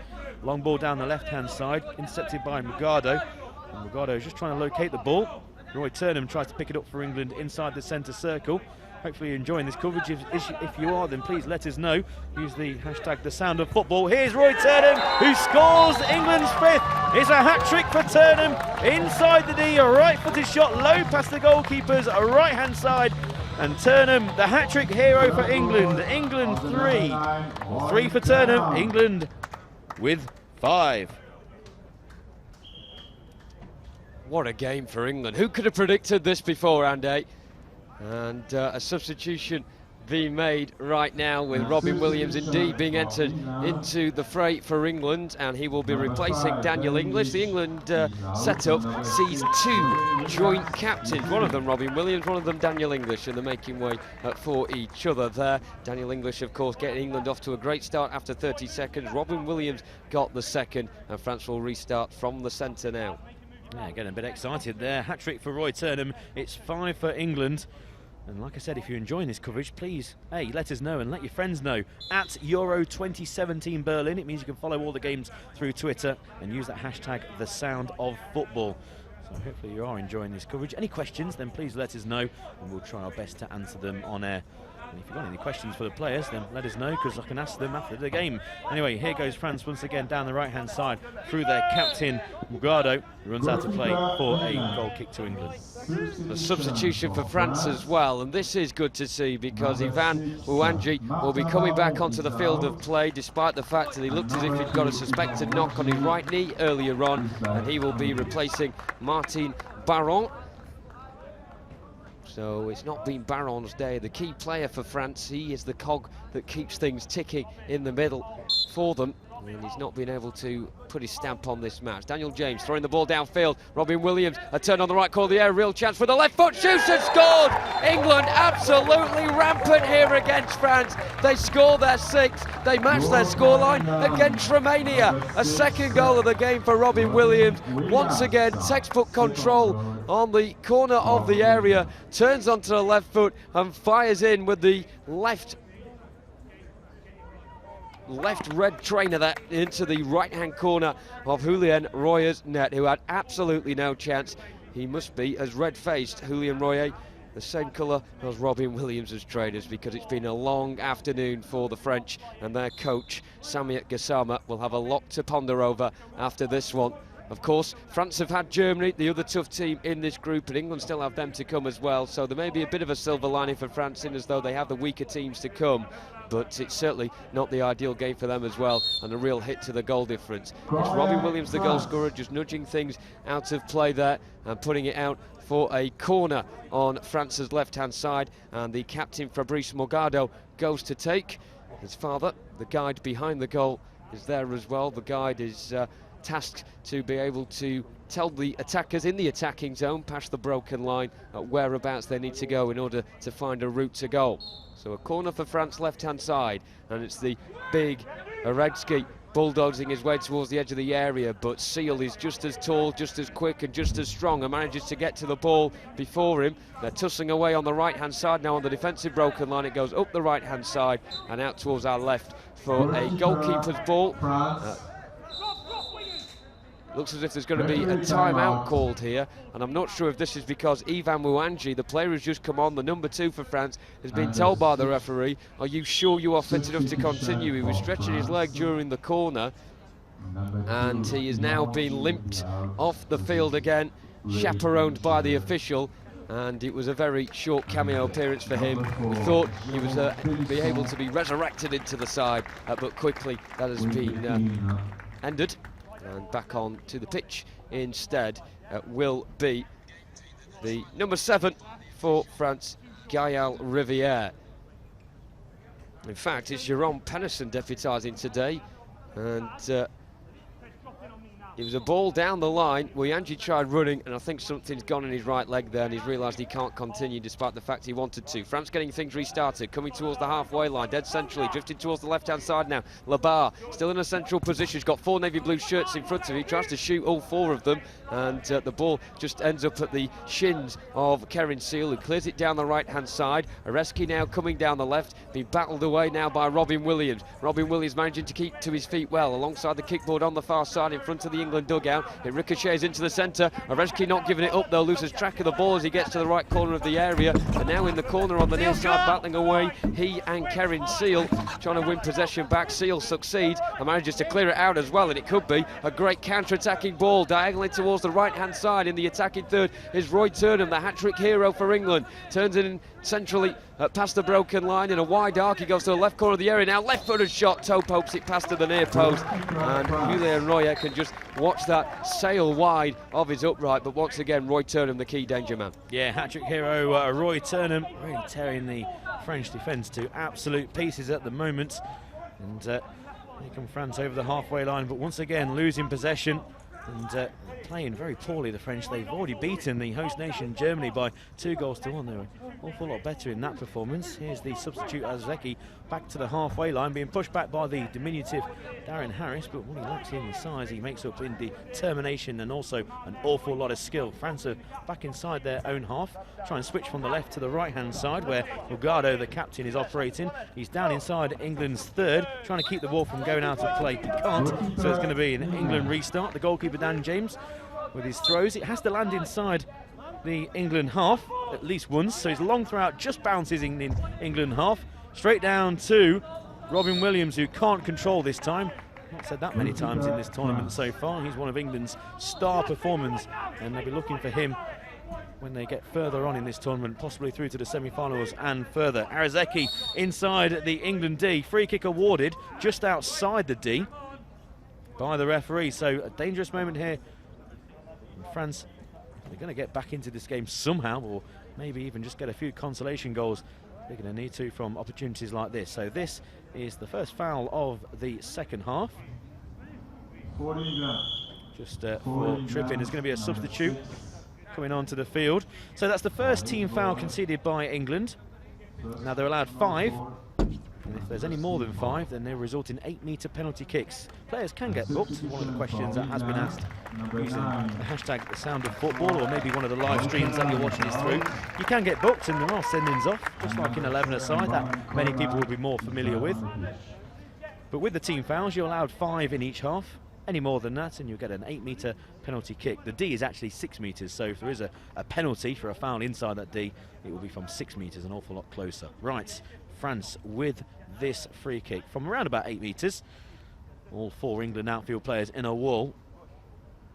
And it's going to be the French number 10, Hakim Arazeki, to take this. Now the guide behind the goal there, you can see, is just tapping the posts and can also tap the crossbar just to give the free kick taker an indication of exactly where he is on field. Now he's given instructions. Arazeki just moves it to the right-hand side, and I didn't really have an idea of what his end goal was there. Coming out with the ball is Robin Williams, and he pushes French back to the halfway line, in fact back inside their own half. So not the greatest free kick routine in the world, but France have it once again through David Lebert, who scored in their first game. Here goes the captain Morgado down the right-hand side, just outside the D, as you can see, and can use that kickboard for help. Just slipped on the ball, but still got possession. Look at the close control from the number 3 into the side netting. So once again, Dan James doesn't really have to make a save at that scoreboard end here in the centre of Berlin, right in the centre, and he just rolls it out to Kerin Seal, who's played in a tournament recently that I was at over in the Czech Republic for Foy Bruno. He plays it down to the left-hand side for Coleman, who scored 2 goals in England's 6-0 win against Romania. He just falls to the ground, nothing given, still got possession. Coleman on the outside of the D on the left-hand side, tries to go past 2 French defenders, can't, and now the white shirts of France can bring it out to the halfway line, and David Lebert on the halfway, right of centre, lovely little step over there, a Marseille roulette for the fans in the stadium. He's over on the right-hand side, tries to switch play. He does so to the left. There's no one there. Trying to pick the ball up is the substitute Arazeki, and that runs out of play for an England restart. So England leading by 6 goals to 0. There's just over 11 minutes remaining of this game. Do remember, England in action tomorrow against Italy. Here's that replay of the Marseille roulette. Look at that, Zidane-esque. Long throw down the left-hand side, trying to find Coleman. He finds the ball at his feet, controls well, now dribbles into the D, can't get a clean shot on goal. The coach behind the goal for England is appealing for a penalty, none given by one of the 2 referees on the outfield.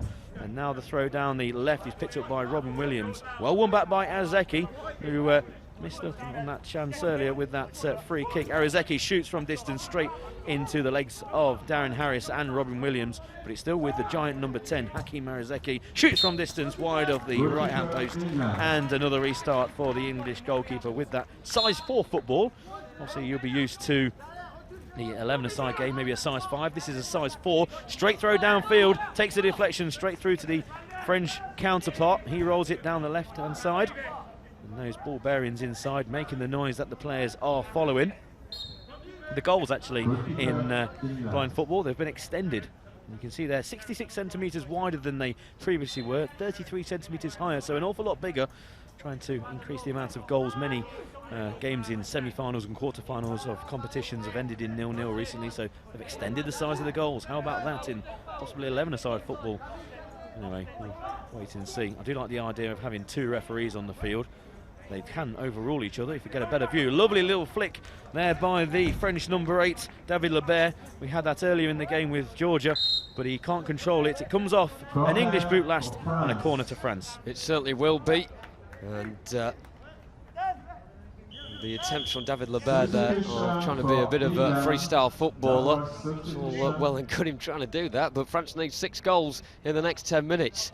And the likelihood of that is very slim indeed. It's going to be a double substitution for England. We just saw on the shot a few moments ago the England reserve keeper Dylan Malpas warming up in his bright luminous green outfit, and he will replace Daniel James, so another clean sheet for him. And also going off the field is Kerin Seal to be replaced by number 10 Nathan Edge, who is a Mansfield lad, a big supporter of the Stags as well, and he's making an appearance here for England at an international tournament. Defender by trade. It's a like-for-like change with him coming on for Seal. Corner on the left-hand side for France. They make a hash of it again towards the front post. Well cleared by England. Robin Williams trying to charge over the halfway line. He is felled by David Lebert, and the referee immediately to the spot there to give that free kick on the halfway line just right of centre. This would be England, France's first team foul in this game. Going back to Lebert's bit of showboating there.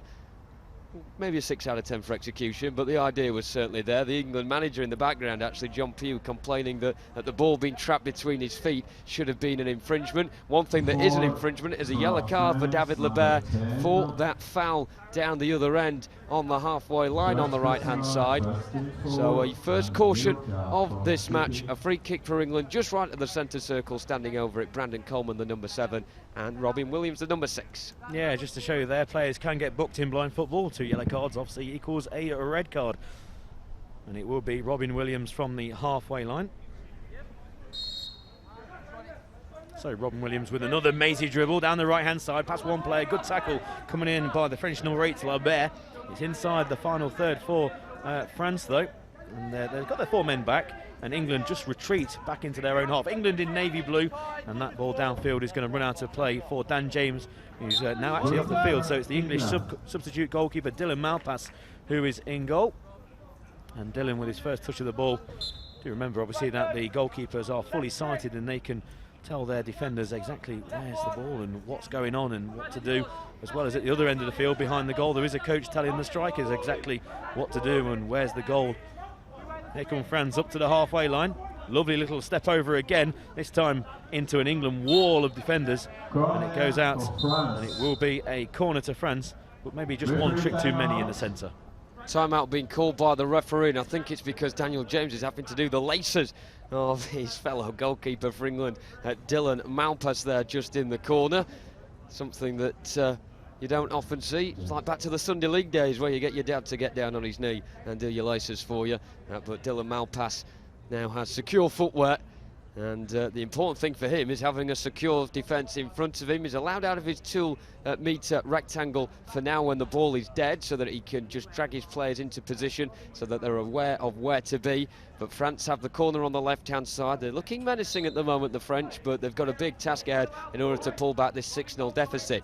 Margado running down the left-hand side. He's got Robin Williams in his back. Margado turns onto the right foot. Shot comes in. It's wide of Dylan Malpass's right-hand upright. A timeout has been called by England, who with 10 minutes remaining in this game will certainly be content with not just the performance but the scoreline. 6-0, such a handsome lead that England boast. 12 goals in total for them in the first 2 games of this competition. So wherever you're watching, do make sure you get your questions in, whether it be on the live stream or on Twitter at Euro 2017 Berlin.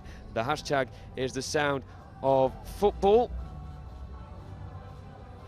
And like I said, any questions coming in, please do make sure that you get them in. Question current in saying, do you think they ever score headers in blind football? We've not had any in this championship so far. It is allowed, however, the weight of the ball, Pete, means you don't really want to be heading it. Yeah, the ball, it's a size 4 football, so one size lower than your average 11-a-side game. I've actually witnessed a header in blind football, but that was in a tournament in the Czech Republic last year. No, any questions, then just please write them down on whatever stream that you're watching this from. I think Jonathan Bell's got another one. Yeah, someone's asking how do they know if they get booked. There is an announcer on the side who is also a referee as well, one of the 5 officials that are situated in the tent on the far side, and he reads out the name of the player, the offence, how many offences he has done in the game, and also the amount of team fouls that the team has got as well. 1 team foul apiece for England and France at the moment. The red crosses underneath both teams indicated on the screen for you at the top, and you're allowed 5 before you complete or concede an 8-metre penalty. The game restarting from the back, from right to left, with Malpass bowling the ball out for Nathan Edge on the right corner of the England box. The least experienced England player, Nathan Edge. He switches it diagonally towards the left-hand side. Brandon Coleman clatters into Brandon Lebert in front of him, and that was a nasty collision there right in front of the kickboard, and the referee saying that it's in fact an England free kick rather than a France one, and a few perplexed looks on the far side from the French coach Sami Gassama and co as to why that is a French foul. David Lebert there stood in front of Brandon Coleman. You could argue that it was Brandon Coleman's ball to get, and Lebert didn't shout voy, and therefore it is a second team foul for France. England have a free kick just behind the broken line. Coleman gets it, laterally running past the centre circle towards the right of it. A good tackle coming in from the man mounting Aretsky, who momentarily gets the ball but loses it as he squirms towards the near side. There are 3 French players battling with Brandon Coleman, who is on his own for England at the moment, trying to get an attacking flow going. But the captain for France now, Magado, charging down the right, checks back towards the halfway line, drifts in field, and will now look to switch it towards the far side. In fact, he goes himself, and Robin Williams makes sure that Magado is well aware of his presence. He has the ball tight towards the hoardings on the far side. Robin Williams tries to turn and clear away.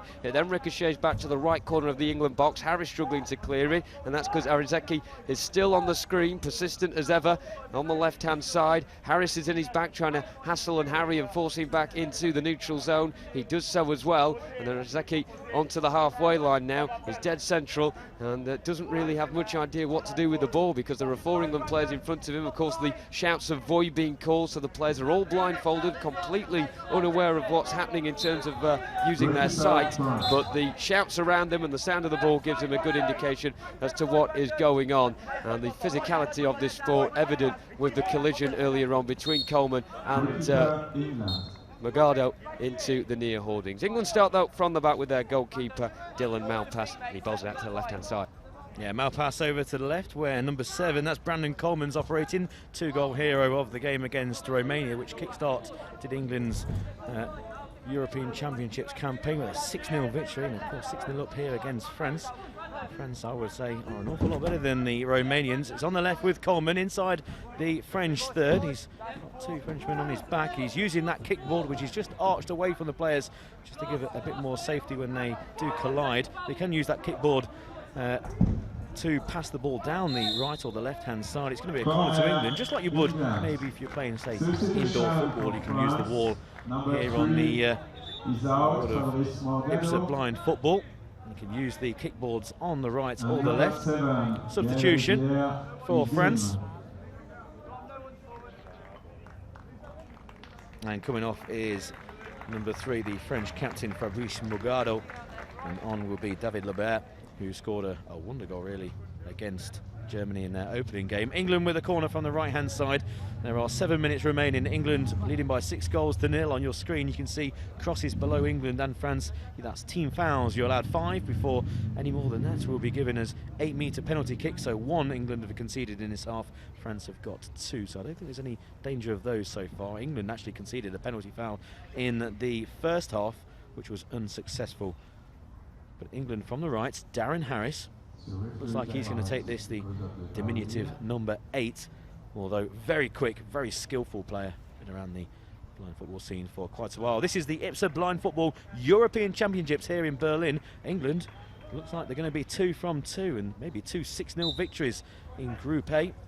Top 2 in the groups go through to the semi-finals, and then possibly the final later on this week. Make sure you join us for that. England-Germany, 4 o'clock UK time on Wednesday, 5 o'clock here in Berlin. Darren Harris still trying to chase the ball inside the final third, brought out by Labert, the substitute, and now it's down deep in the England half. Number 10, Arizeki for France, trying to wrestle the ball off Darren Harris, who does the sensible thing and just clear his lines, and now England can regroup. That's going to run out of play for a restart. Every time the ball goes out of play or an infringement has occurred, then the referee will pause and the time will stop.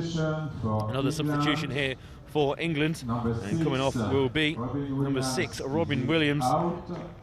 2 goals for him already, and coming on will be Kieran Seal, number 4. So yes, this is Group A. Likes of France and England, along with Germany, Italy and Romania. Group B, I've got some very strong teams indeed.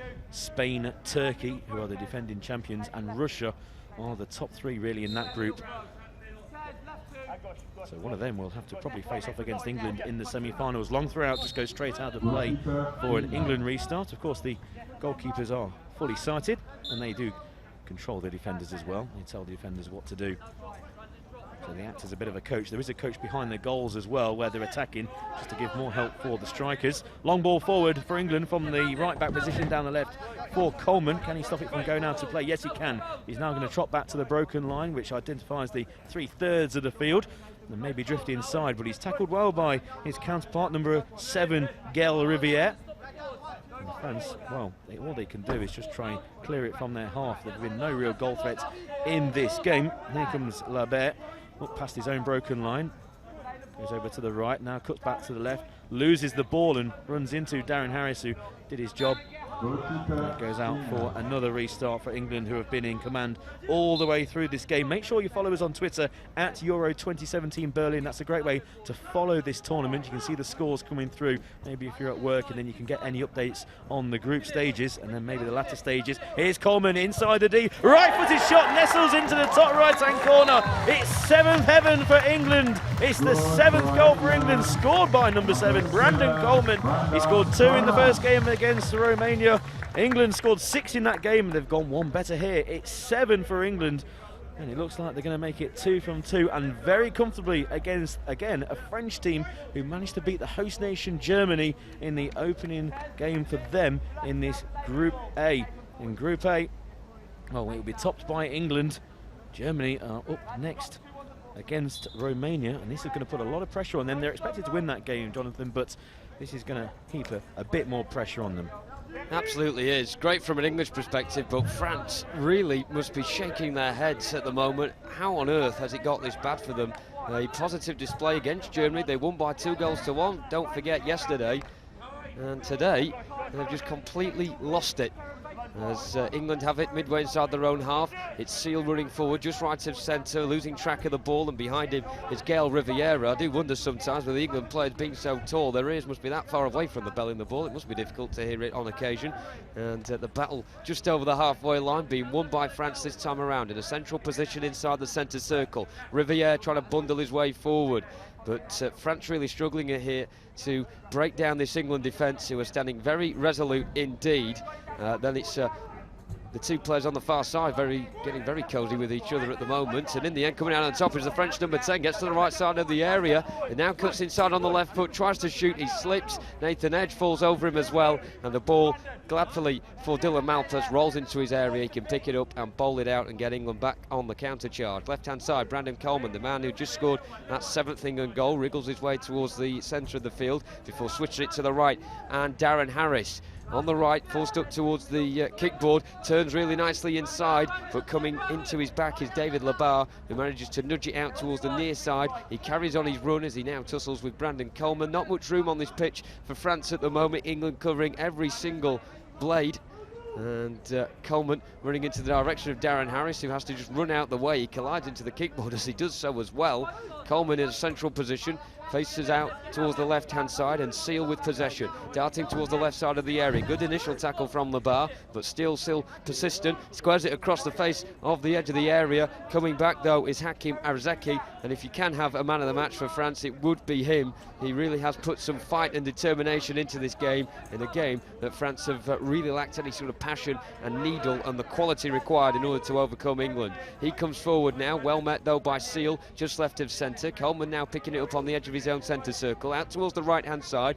Nice close control with him. He's got a bit of room around him as well. The coaches behind him will be instructing him of that as he go back to the edge of his own area now. And no real pressure on the ball at the moment for England, who can just walk it out from the back with Coleman. They eventually lose it as Arzeki decides to close down Coleman. That battle reigniting now on the near side, the French right. No one up for France apart from Arzeki. And he's been forced into a bit of a dark alleyway at the moment. He's right into the corner. The referee may have to intervene soon if this ball isn't pulled out of the kickboard anytime soon. Arzeki still the man bossing possession, backheels it nicely, square in field. Darren Harris the first one to react. Labar trying to pirouette with the ball, almost left it behind, still manages to wriggle his way down the left-hand side. Seal just bumps into him like a Dodgem car, and they force it down towards halfway. Seal still going, nothing is going to stop him. He fouls at Labar from my perspective. The referee disagrees. There's tussle still going on the right-hand side. Seal then goes down under the challenge of Labar. They're still not letting this one up. Seal and his England teammates may be 7-0 up, but they are not settling for just this. They want more. They're hungry for the clean sheet, and they're also wanting an 8th. A free kick may have been given there by the referee. Blows his whistle when the ball was on the halfway line. A really passionate progression of play there, and in the end I think Karen Seal is just receiving a word from the referee saying good battling mate, but calm down a bit, and the referee signals a push in favour of France, so it could be a second team foul of the game this from England. Only 2 minutes remaining in this game. The Three Lions led by John Pugh just trying to see this one out here. and it will be a pushing offence according to the referee. He signals it on the far side, and a second team foul as well. A change of ball required. Maybe a bit of air lost in the ball when it was being belted around off the kickboard and off the players there on the halfway line. So France will restart play. It's 2 apiece in terms of team fouls, but of course the all-important scoreline is England leading by 7-0.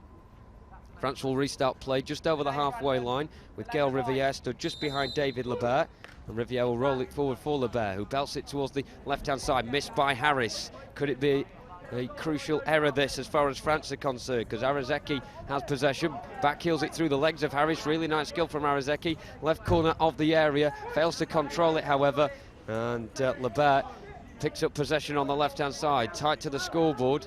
He comes in towards the left. He's dead central, goes for an ambitious effort, deflects off Harris. It may cannon out off the kickball though for a corner, it certainly does. France have had very little efforts in front of the goal in this second period. A rare one there, a speculative one as well from Lebert, wins his side a corner on the right-hand side. The referee just shaking the ball so the players can hear the rattle inside of it.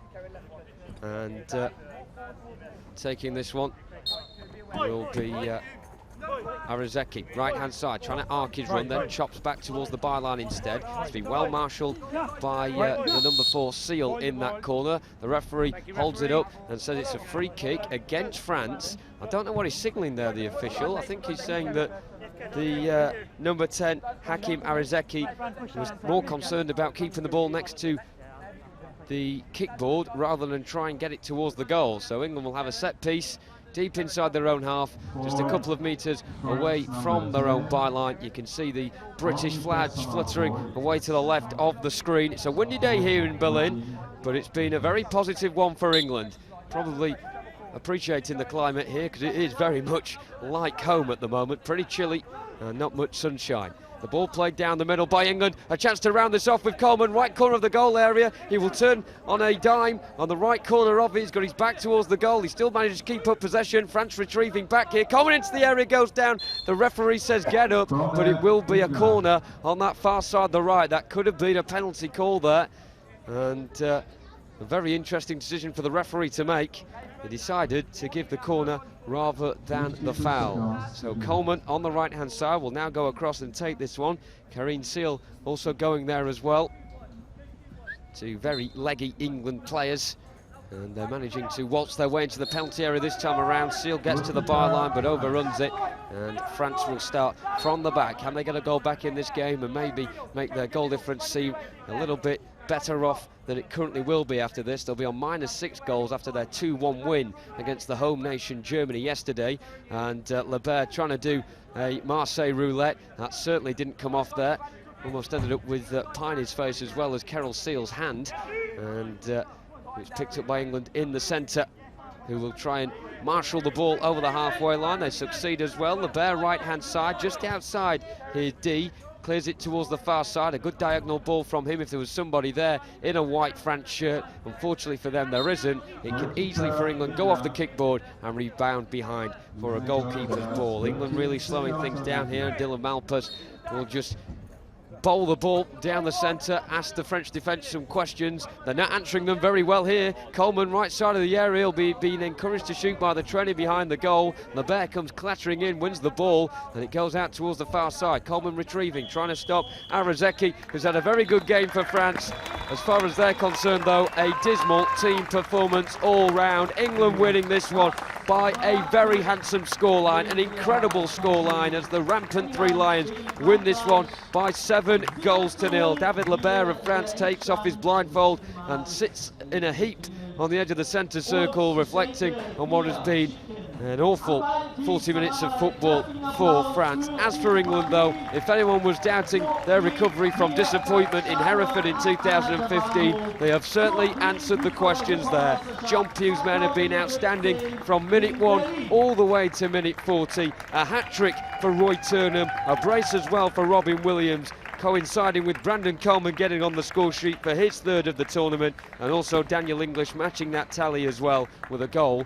starting things off for England after just 33 seconds. Number 9, Roy Turnham, the man on the screen at the moment, a big smile on his face, and he shakes hands with the French guide Manuel Morgado. A disappointing day for him and his French team, but it's England that reigns supreme in this one by 7 goals to 0. We will see an interview with our man Pete Selby on pitch side very soon with Robin Williams, who notched up his 3rd goal of these championships. But England, absolutely star-studded performance from them. They win this one by 7 goals to 0 against France. They will top Group A and go into their game with Germany on Wednesday night in very fine fettle indeed. For now, though, we will hear from the England joint captain Robin Williams, who is joined by our man Pete Selby. Robin Williams, England 2 wins from 2, 13 goals scored, 0 conceded. Could you have imagined a better start? That was obviously a really good result for us today. As people know, we lost Owen Bainbridge on Saturday, and he's gone home to be looked after properly, so I'm sure he's at home watching the live stream and just put on a bit of a performance for him. So yeah, that's you. So yeah, no, good start obviously, but long way to go. We're not going to get carried away with that, so another game tomorrow. Italy up next, 7:30 local time, 6:30 UK time tomorrow. Of course, they've got the young superstar Paul Iobo. Is he going to be the man that the England players are going to try and mark after the game? Is he going to be the focus of your attention? Well, to coin a cliche, we'll have to play every play on its merits. We don't know much about him, but if he comes near us, we'll have to look after him. Yeah, so. But we're just going to concentrate on our own game really and try and play our brand of football, and if we do that, then I'm confident that we'll be alright. So yeah, I'm looking forward to the game tomorrow and seeing what he's got about him. Do these 2 performances change expectations? Can you go on and win these European Championships? I don't know if they changed our expectations, but yeah, of course we can go on and win. We've just got to get through the group first. That's still not done, and then yeah, we'll have to get through the semi-finals. It's a very strong other group. So interesting results in that as well. So then we'll just have to see what we get, if we can get through the group. But yeah, we've been there before in 2015, so we're certainly not going to go making any bold claims, and we'll just see what happens in a few days' time. I'm sure you appreciate the support from people back home. Just to let you know that nearly 1 million people watching that game on live streams around the world, and especially back home in the UK. I'm sure they'll be sending their best wishes for the team. Any word for fans watching back home? I just want to say I think the coverage of the tournament, including you guys, is incredible, and you know, above and beyond whatever else we've had before outside of a Paralympic game. So yeah, superb and great for the game to be able to get it out there. So yeah, no, thanks for all the support from home. I know more people are coming out later in the tournament, so yeah, we look forward to seeing those guys out here. But yeah, no, it's great for the game, and hopefully it's something that we can take forward into the future and make it a regular thing. 2 goals for Robin Williams, 7 for England today. Well done, and good luck for the rest of the tournament.